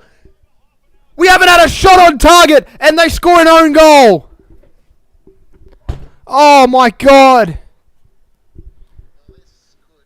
Let's go! Needed a bit of luck there.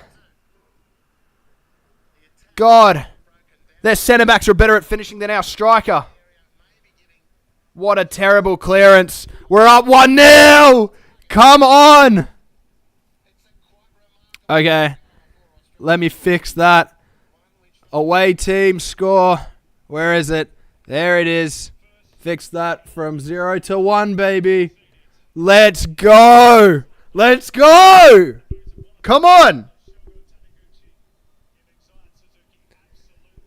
Oh my god, what a goal. I appreciate the conversation, Jamie, but I said nothing about Australian players don't have any balls. In fact, everything I've said in this conversation, if you've been listening, is that we've only gone so far in these recent tournaments because of how good our players are. In terms of our coaching is shit. The FA is shit. The people that make the big decisions are stupid and inept and don't understand anything.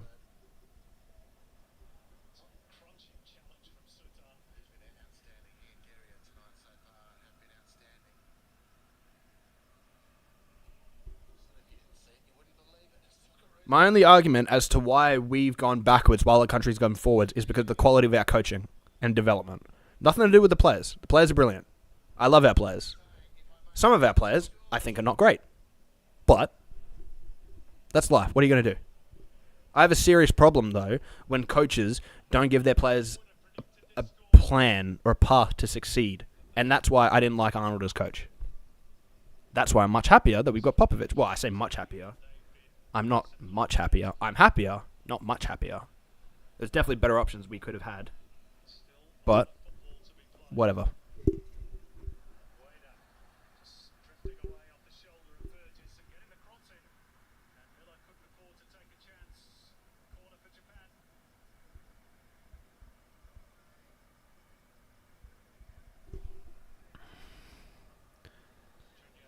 That's right. You're talking about the Euros, and I agree with you. Why are countries that are way smaller than countries like the United States able to beat them? It's cultural. Americans can't match the tempo. Okay. Once again, it has nothing to do with tempo, okay? Because I'm sure that the tempo you're talking about, given that you've been talking about competitive spirit the entire time, is competitive spirit. That's a stupid argument to make, that the only reasons Americans can't play good football is because they don't care as much. Even if it's not all of America's number one sport, for the guys that play football professionally, it is their number one sport. It's their life.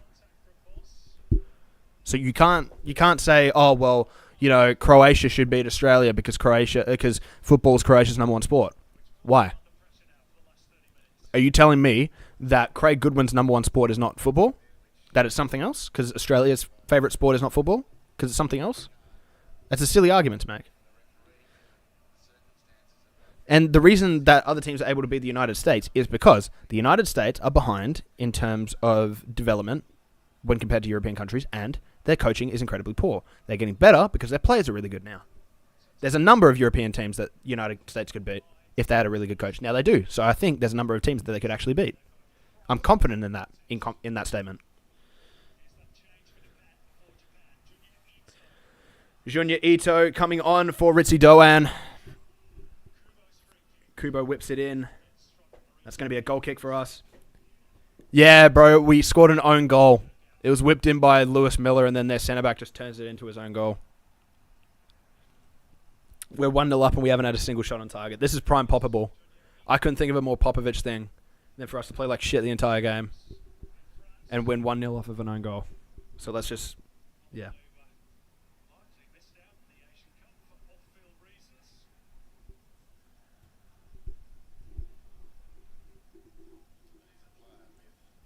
Soccer is a third-tier sport, really, in those two countries. But it's growing bigger, which is good, because I think countries like Australia, countries like America are starting to realise that, hey, it is the World Cup. Oh, my goodness, come on. Poor ball there from McGree, I think it was. Oh, that's not good there from Irvine. Japan on the attack here. Guerrier, that's beautiful. Jason Guerrier, that's phenomenal, mate. It's getting bigger in those two countries, which I think is good for football as a whole. The MLS is getting much bigger and better. The A-League is getting bigger and better. Development starts with the regional leagues, and they're improving the regional leagues, therefore the countries will be better. Not immediately. Won't happen right away. I don't think the US will win a World Cup for a while. Neither will Australia. Maybe ever, but you never know. Weirder things have happened. You know, this is football. Anything happens. Anything can happen in football. This is a game in which Iceland, a country of 330,000 people, beat England in a Euros tournament in a knockout stage game. Oh my God! Another chance at Japan, claimed comfortably by Gauchi. You know, Denmark won the Euros without qualifying for the tournament. You know what I mean? Anything can happen in this sport, but. Yeah.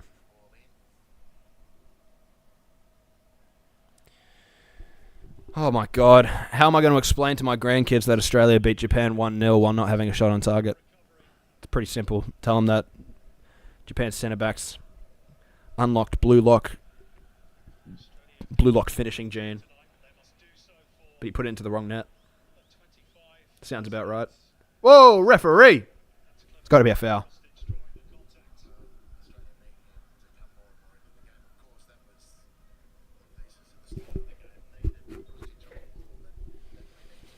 I agree. That moment will live in my heart forever. It's just a shame that what followed was 87 minutes of Graham Arnold not being a smart tactical coach. But I agree. I will forever love that moment. I will forever hold very fond memories of that World Cup campaign. But I think we could have done a lot better, and that's fair, because we could have done a lot better. Is Craig Goodwin going to come on? I don't know. I'd assume he would at some point. Duke, can he do something? Mitch Duke fucking stinks, man. I can't lie. I would like Craig Goodwin to come on. McGree's not really impressing me too much. I think the best case scenario would be probably taking off McGree in place of Craig Goodwin. But we're at the 65th minute, and the only sub we made is one sub at halftime, in which Patrick Yazbek came on for Luke Bratton. And I'd have to say, Yazbek is looking quite alright. So hopefully Yazbek continues that, because he's actually doing quite well so far.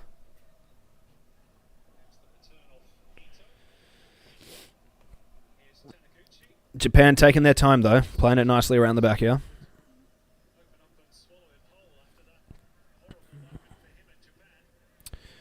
Toma runs at Lewis Miller, lays it off. The switch of play. Over to Itakura. Ito playing right wing back now. Ah!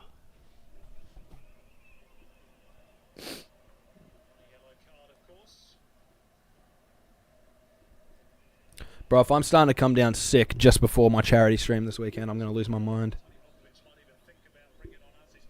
I need him to score for my multi. This is why you don't put a multi on before the starting lineups come out, Urix. This is why.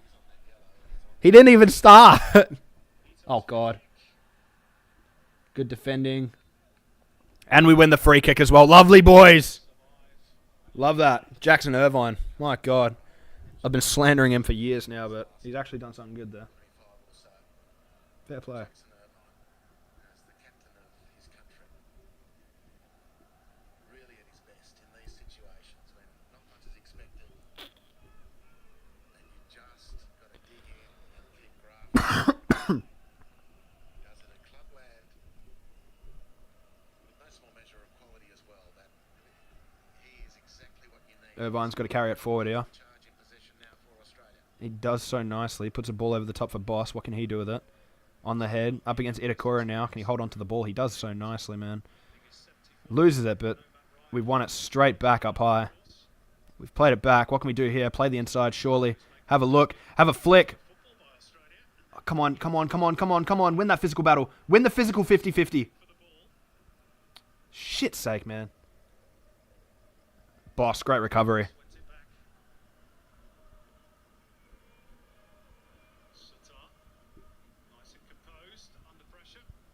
Personally, Jamie, I love the MLS.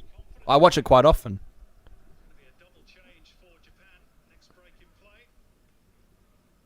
Here's the thing. When you watch European football and you expect the MLS, to be that quality, of course you're not going to like it, okay? I feel like you're more of a football fan if you can appreciate football at any level. Actually, that's a bit of a dick statement, but I can appreciate the MLS for what it is. It's an exciting league. It's a fun league to watch. I enjoy that there's little niche players that you can watch, the little like nice teams that you can follow that have their own sort of tactical styles and everything like that, and can be really exciting to watch. Personally, I follow New York City a lot.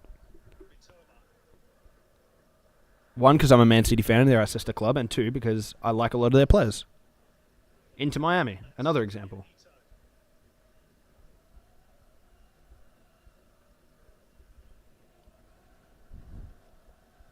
But if you don't like the MLS, it's fine. Nothing's wrong with not liking the MLS.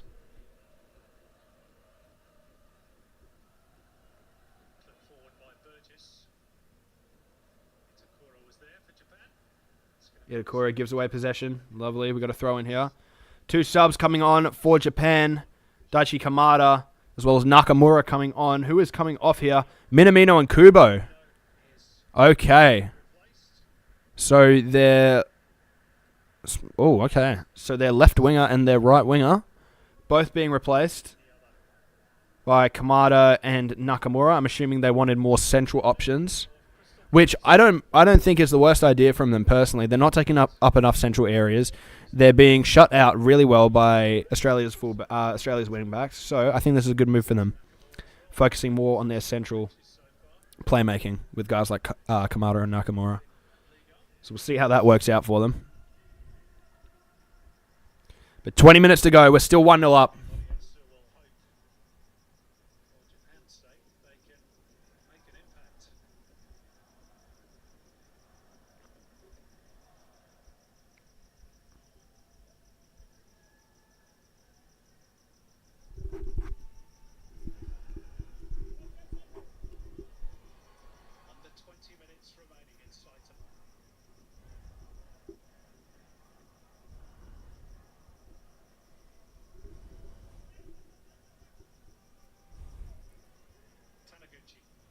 Ball goes long from Tamaguchi. Ito takes it down. Going to try and take Boss on one-on-one here. Boss does well to stand him up. Gets beaten though. Ball's passed back. Itakura lays it across. Yamaguchi. Out now to Nakamura. Plays it back inside. Long shot. Gauchi claims comfortably. Love it.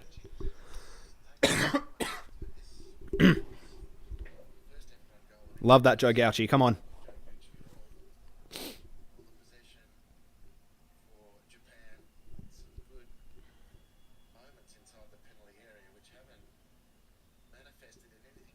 towards goal. Chance now in behind here. No one's attacking it though, so never mind.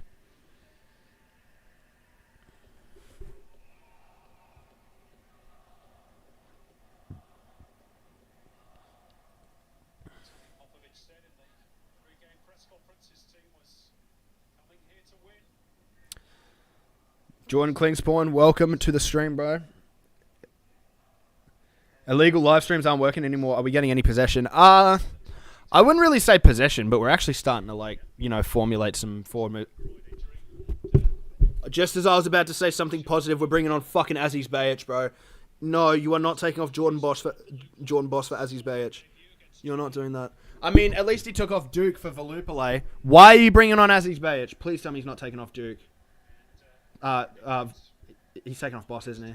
He's taking off Boss. He's just taking off fucking Jordan Boss. Oh, Tony! Why? Why would you take off Jordan Boss? He's been our best player. He's been our best player. Oh, I can't be arsed, man. What is he doing? Oh, my God. This better work out, because if we concede down Bayich's side, I'm throwing hands. Anyways, Valupale on up top, maybe for a bit of added pressure on Japan, which is fair enough. I'm hoping to see maybe Aaron Kunda and Craig Goodwin being introduced. Of course, Australia do have 2 more subs and 1 more opportunity for a stop. Actually, no, 2 more opportunities for a stoppage, considering that one of them was used at half-time. But still, we're not really keeping too much possession, but when we are sort of winning the ball back, we are formulating attacks and counters nicely. A lot better than we were doing in the first half, at least, Jordan. So at least there's that. Nakamura on the ball on the left-hand side here. Ball inside. Good defending, though. No, trust the process. Oh, I mean, I don't know. I have full faith in Nish. I have full faith in Nishan Valupale. As he's Bayich down that left-hand side over Jordan Boss, who's been killing it the entire game. I mean, let's see. Let's see.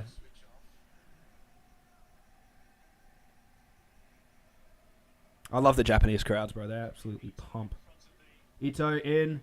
Good punch from Gauchi. Ball goes all the way out to Yamaguchi. Chance for Japan to recycle here. Junior Ito, watch out for that left foot, please. He's going to pull it onto the right. Beautiful ball inside. Just too far for Karamatoma. Lucky that that delivery was so poor.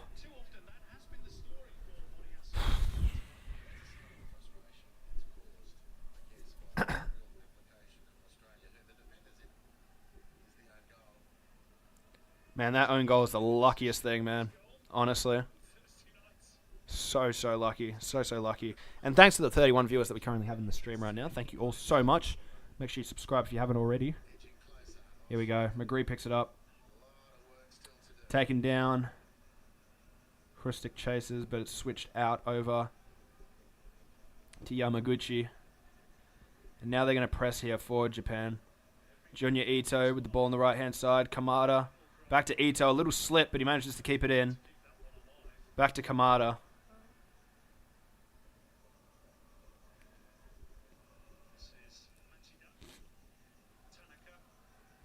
Hiya Tanaka.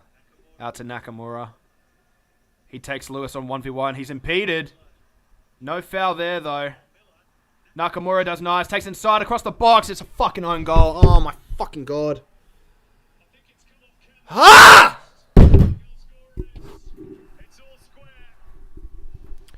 All square. 1-1.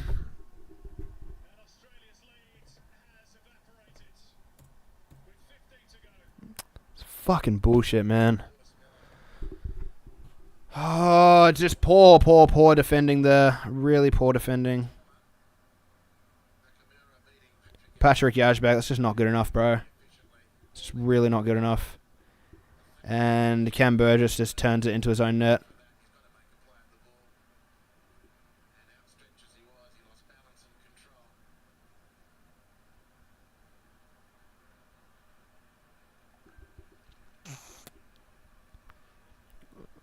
Well, to anyone saying trust the process, there's the process.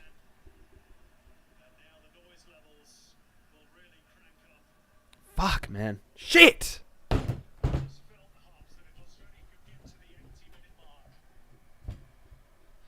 All right, back to square one.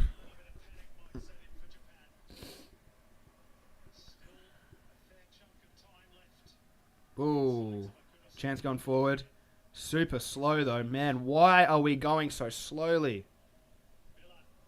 Lewis Miller manages to beat one. Can he get past Marita? No, decides to pull it back. Krustic needs to come off, bro. He's just taking his sweet ass time. Shit, goalkeeping. It's not on goalkeeping, bro. You can't put that on Gauchi. Come on. He shouldn't have gotten to that spot in the first place. That's shit defending from Patrick Yajbek.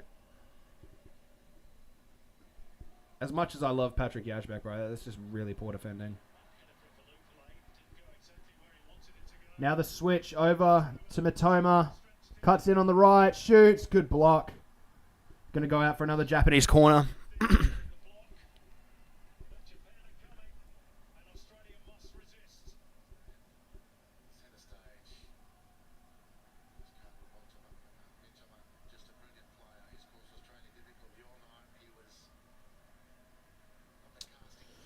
Twelve and a half minutes to go.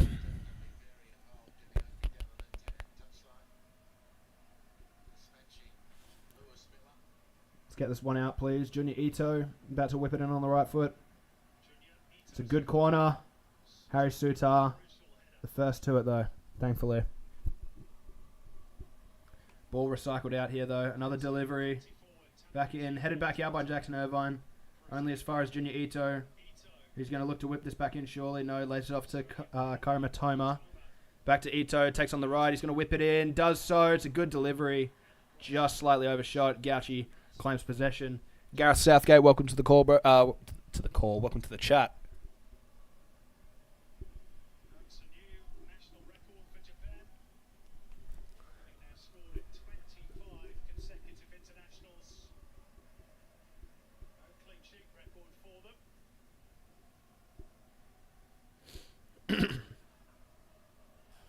Australia must now show the... Oh my god, what is that from Burgess, bro? Luckily, we keep possession there. Lose possession, though. Ito, inside to Kamada. Marita tries to find Kamada through. Can't quite. Oh, lovely there. Aziz Bayic, what can he do now? Give away possession is what he can do. Trust the process, though, guys. Trust the process. Just need a bit of a breather at the moment, the Socceroos. What about that block off from Matoma there for Lewis Miller? Watching closely for that. I don't know that it was that bad. I thought actually Lewis Miller may be a little stronger. He looked like he was after some help from the referee.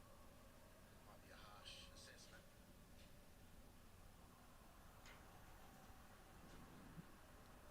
Good possession win here.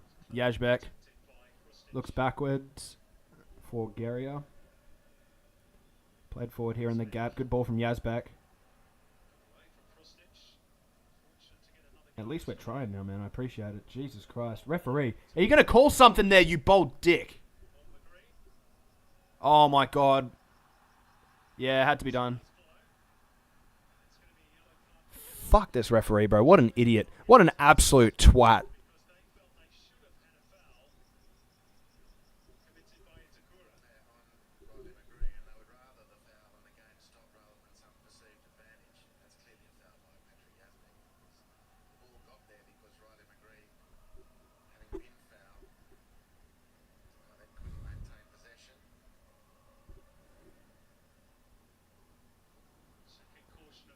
Matoma now on the ball. Pulls it back here. It's a nice switch from Aya Tanaka. Out to Junior Ito. What can Bayic do to stand him up? He gives it straight to Marita. I mean, he can do that, I guess.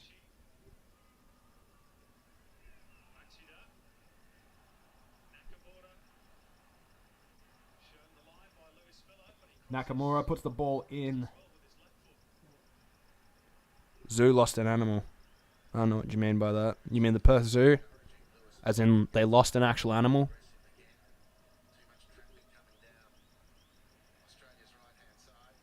Who's this coming on? Kieran Backus, bro. Oh, he's coming on at right wing back. Ah!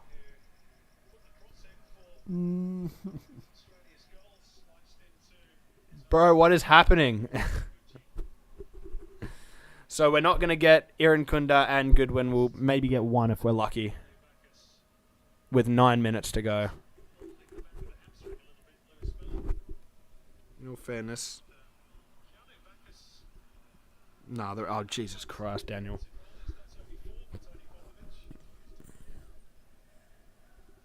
I don't mind Kieran Backus at right wing back, but we'll have to see. We'll have to see. I'm hoping we bring on Irankunda, though, because Hrustic and McGree have looked like shit this entire second half, really. Actually, McGree's looked okay. Hrustic has looked like shit.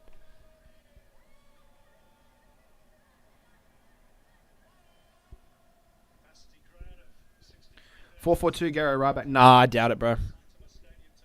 Oh, actually. Nah, still the 3-4-3 by the looks of it. As disappointed as Australia will be to concede an equaliser, the point here would still be a very, very good result. Japan making another change. Ogawa coming on. Ayase coming off. So change of strikers for Japan. Fresh legs coming on against the Australian centre-backs. Would be nice if we brought on some fresh legs to, you know, run at the Japanese defence, such as Nestor Irankunda, but I guess not. Look, I give shit for Popovic for his substitutions, but in all fairness, this approach has been much better than we saw in Arnold's games against Indonesia and Bahrain, but still, I would like to see Nestor Irankunda here, please, because I feel that he has a real capacity to possibly cause some chaos for the next 8 minutes. 7 minutes now, actually. Given that it's 83 minutes and 15 seconds in. Hrustic is throwing his weight about a bit more. Nakamura drives. Gauchi claims. Very good goalkeeping there from Joe Gauchi. Bring on Nesta. Bring Nesta on.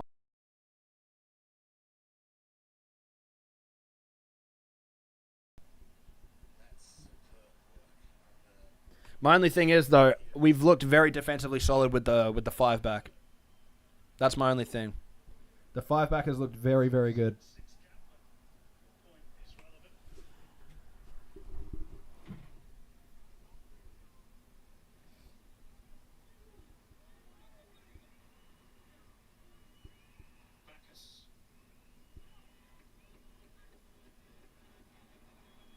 Oh, that's shit from Joe Gauchi, bro. That's such shit from Joe Gauchi. What are you fucking doing, bro? Come on.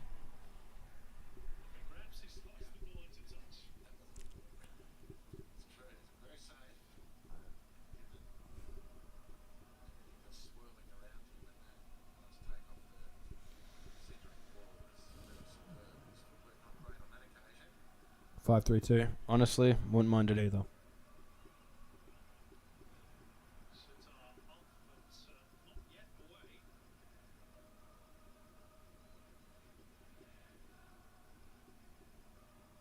Here we go. Play that through. McGree's there. Why are you doing that, Hrustic? He's taking so fucking long. He just lost possession of the ball because he's there with his thumb up his fucking ass. Play the ball. You got a forward option. And he's fucking dilly-dallying. Fucking dilly-dallying. He's taking his sweet ass fucking time. He's got a man on his back. My God.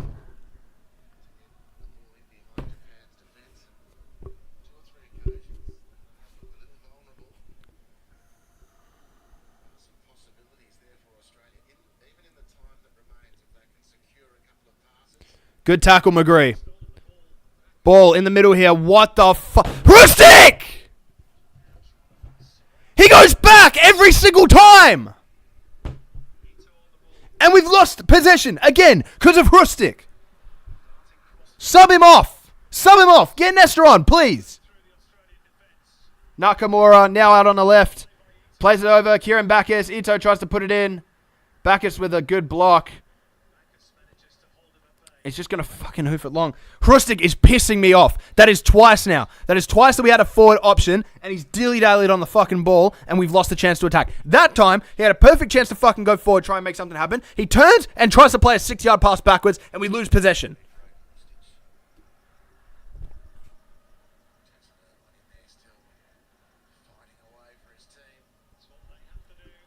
Nakamura just skins Kieran Backus with ease, man. Plays inside. Chance. Japan have a real chance here. Matoma. Cleared out by Bajic. Morita wins the header. Bajic with the push in the back on Bajic there. We win the free kick. Oh my god, he's bringing on Craig Goodwin. Okay, well he's taken off Rustic, but you know what that means? It means Goodwin's playing as an inside winger off of the right hand side. Okay, sure. I don't mind it. Rustic should have been off fucking ages ago, man. Okay, sure. I'll take Goodwin on. I'll take it. Why not? Why the hell not? Better than nothing, I guess.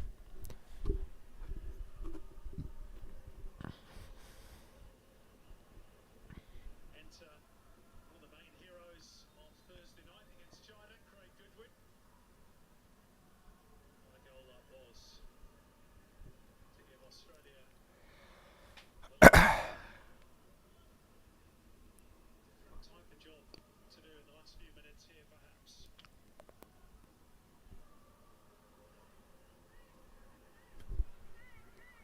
One of his duties, no doubt, will be to help out Aziz Bajic with the tricky Junior Ito down that left-hand side. Imagine losing 5 grand finals. Couldn't be me. Yeah, straight Ball swap. centrally. Yeah, straight swap. Poor clearance from Suzuki. Paul Machida there. Possibility of a track to Australia. Thank you guys very much as well. I just checked our subscribers. 481. Holy shit. Thank you guys so much for helping us. Would be real nice if we did, though. Would be really, really nice if Australia could produce a good, young, attacking winger that could really be used to take the game to these kinds of teams. Of the regulation 90. It's been a good performance by and large by Australia. Are they going to have a tangible reward? Nah, but that was fine. He's starting in Belgium now, which I think is good for him. Is it in Belgium? No, he's starting for Parma in Serie A. So honestly, fair play for him. People would have signed off on a ball. Fair play for him. But Ball was kicked tonight. yeah, his distribution's been poor tonight. Yeah, look, I think so. But they've been very good protecting their penalty area under pressure and stress. About 30 seconds to go of normal time, and then time added on. Australia haven't really Interested to see scored as much tonight. what will happen. Really solid. It's not just that they need to do Cam Burgess down the side. quite clearly they can do better with the ball. Real possibilities there for Australia. Some Ball kept in here. turnovers and too often, which is denied We won the throw-in. Lovely. Japan on the back foot. Ready. And that's fixable. There we go. 5 minutes to be added. 5 minutes of added time here. At the moment, the Socceroos have the ball exactly where they wanted. Aziz Bajic in no particular hurry. Are we really holding out for a draw, bro? Are we seriously holding out for a draw? The play, trying to hold the ball up. We're shielding the ball in the corner at 1-1. Sutar on time to guide the ball. Honestly, a point against Japan is massive, but that's still kind of disappointing that I'm seeing us shield the ball in a fucking in a corner for 1-1. And also, how's that not a foul? He's gone right over the fucking top of Goodwin there. He's put his nuts on the back of his fucking neck. Headed back from Sutar to Bajic. What's he gonna do? Hoof it long, of course. I'll take it. I'll take hoof it long for 500, please. Ding, ding, ding.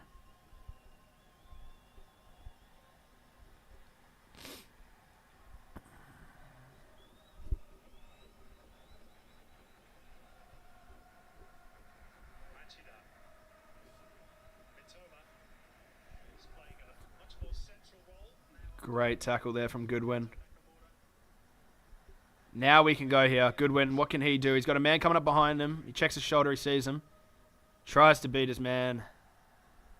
And he can't get past him. Real shame, like we said, that we don't have a young, pacey winger that we could bring on to really, smoke those relatively tired and slow defenders in 1v1s. But, you can always hope.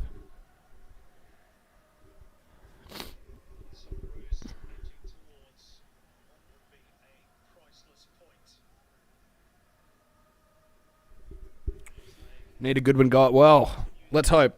Let's hope and pray. All I'm going to say is if we get a free kick within scoreable range, you never know. Kieran Backus, what's he going to do there? Decides to not turn and play, or not to play Gauchi. Decides to turn and win a throw-in all fairness to him. 3 minutes to go.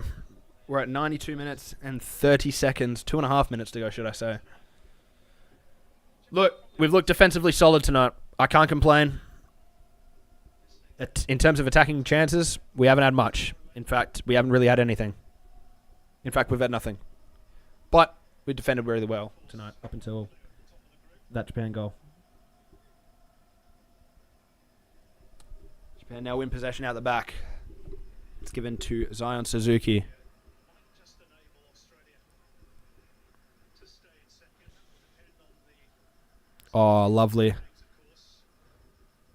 It's Irvine Terrible ball over the top there. played straight offside. Oh, guys, could you imagine if we managed to get our hands on a young Australian winger prospect who took the league by storm for the past 2 years? I can only imagine. Told you one of those other games. China currently a goal off against Indonesia, who are yet to lose. Oh, my God. It's going to be a booking. Cameron Burgess. Cammy Burgess with a yellow card. A needed sacrifice there. Does well to take down Matoma. Really wish he wouldn't have been able to get into that area, but... Okay. We've got about 1 minute left. We've just hit 94 minutes here. Japan loading up a free kick. Junior Ito with the delivery. Falls short. Morita tries to flick it on. Falls to Nakamura, edge of the box. He heads it inside. Bouncing around. Ko Itakura tries to shoot. Can't quite get the shot away. It's hoofed up the field. Craig Goodwin's going to chase this. But the Japanese defender will get there first. He'll play it to Nakamura, who's going to advance with it. Beats his man very nicely. Beats Jackson Irvine like he's nothing. Spreads it out to Junior Ito. Ito with the delivery. The header over the bar. Very nicely done, but Japan do have a late corner here. 20 seconds to go. And they've got a corner. He's had a great game, Harry Suter. He's been absolutely solid. Another brilliant piece of defending there, but we've got to get this one out. Could be the last chance of the game here. 95 minutes have passed. The corner to come in from Junior Ito. It comes in. Gauchi claims. And is that going to be full time there? Will the referee blow for full time? Seconds ticking down now, 20 seconds. And that is game, set, and match. Australia pick up points away in Japan. A huge result for them. Managing to draw 1-1 with a very, very strong Japan side. You know what? Honestly, I'll take this, lads. I will take it. I fully expected us to lose tonight. To come away with a draw, I'll absolutely take. In terms of style of football, it wasn't pretty, but I will say, I'll give Popper credit. The defensive structure tonight was really good. The defensive structure tonight was very, very solid. Very, very good. I love that. Suter had a very, very strong performance tonight. Lovely to see. Guerrier looked really, really good. Burgess was really good aside from that own goal. Boss was fantastic. The midfield was lacking a bit. Wasn't really happy with Yazbek, Irvine, or Bratton for that matter. McGree looked good. Hrustic looked terrible. Duke was just shit. And Lewis Miller, he was here and there. Gauchi was strong. Honestly, not much you could say. It was a very solid performance from us defensively. Not much in terms of attacking ability. But we've come away with a point. That's all that matters. That is a massive point for us. Let's check results around the rest of the group. Currently, China playing Indonesia, and China are 1-0 up. So what does that mean for the table? Well, it means that Indonesia and China will remain as the bottom two sides. Saudi Arabia, of course, playing Bahrain in the next match of the group. So fully expect Saudi Arabia to win that and jump us in the league table. That match against Saudi Arabia is going to be absolutely huge. We need to make sure that we are getting maximum points in that game. We need a win in that one to make sure that we are going to be taking a top 2 spot in this table. But look, that was a rough game. We toughed it out. Fair play to the boys. They've done really well tonight. Popovic seemed to have got it right with the tactics. I can't complain too much. Substitutions, maybe a bit questionable. But tactically, he got it right. And that's all I have to say. Fair enough. Honestly, fair enough. I'm happy with the draw. I can't complain with the draw. I really can't. All right, lads. That's going to be it from me for tonight. I want to thank you all so much for tuning out to watch the live stream tonight and showing your love and support and watching this game with me. It's lovely to have people here watching these games, so I'm not here lonely just talking to myself. But yeah, you guys have been absolutely brilliant tonight. Thank you for all the discussions and the questions and the discourse and everything, making it interesting for me tonight. But yeah, it was a good game. Socceroos have set themselves up potentially for a decent little push, especially if we can get a win against Saudi Arabia. But that's going to be it from me, lads. I hope you enjoyed the video and the live stream, should I say. And I hope that if you haven't subscribed, you do so right now. We're going to be doing more of these live streams for international games going forward, as well as the charity stream, which is taking place this Saturday. Don't forget it. This Saturday at 11:30 Australian Western Standard Time, we are starting the Telethon charity live stream. We are going to be live on YouTube and Twitch for 50 hours, or at least I'm going to attempt about 48 to 50 hours. So yeah, if you haven't subscribed already, make sure you do so you do not miss a great event for an even better cause. But that's going to be all from me tonight, lads. I hope you enjoyed the live stream and all that. I certainly enjoyed hosting it tonight. And I hope you guys all have a great night, and I'll catch you guys on the next game.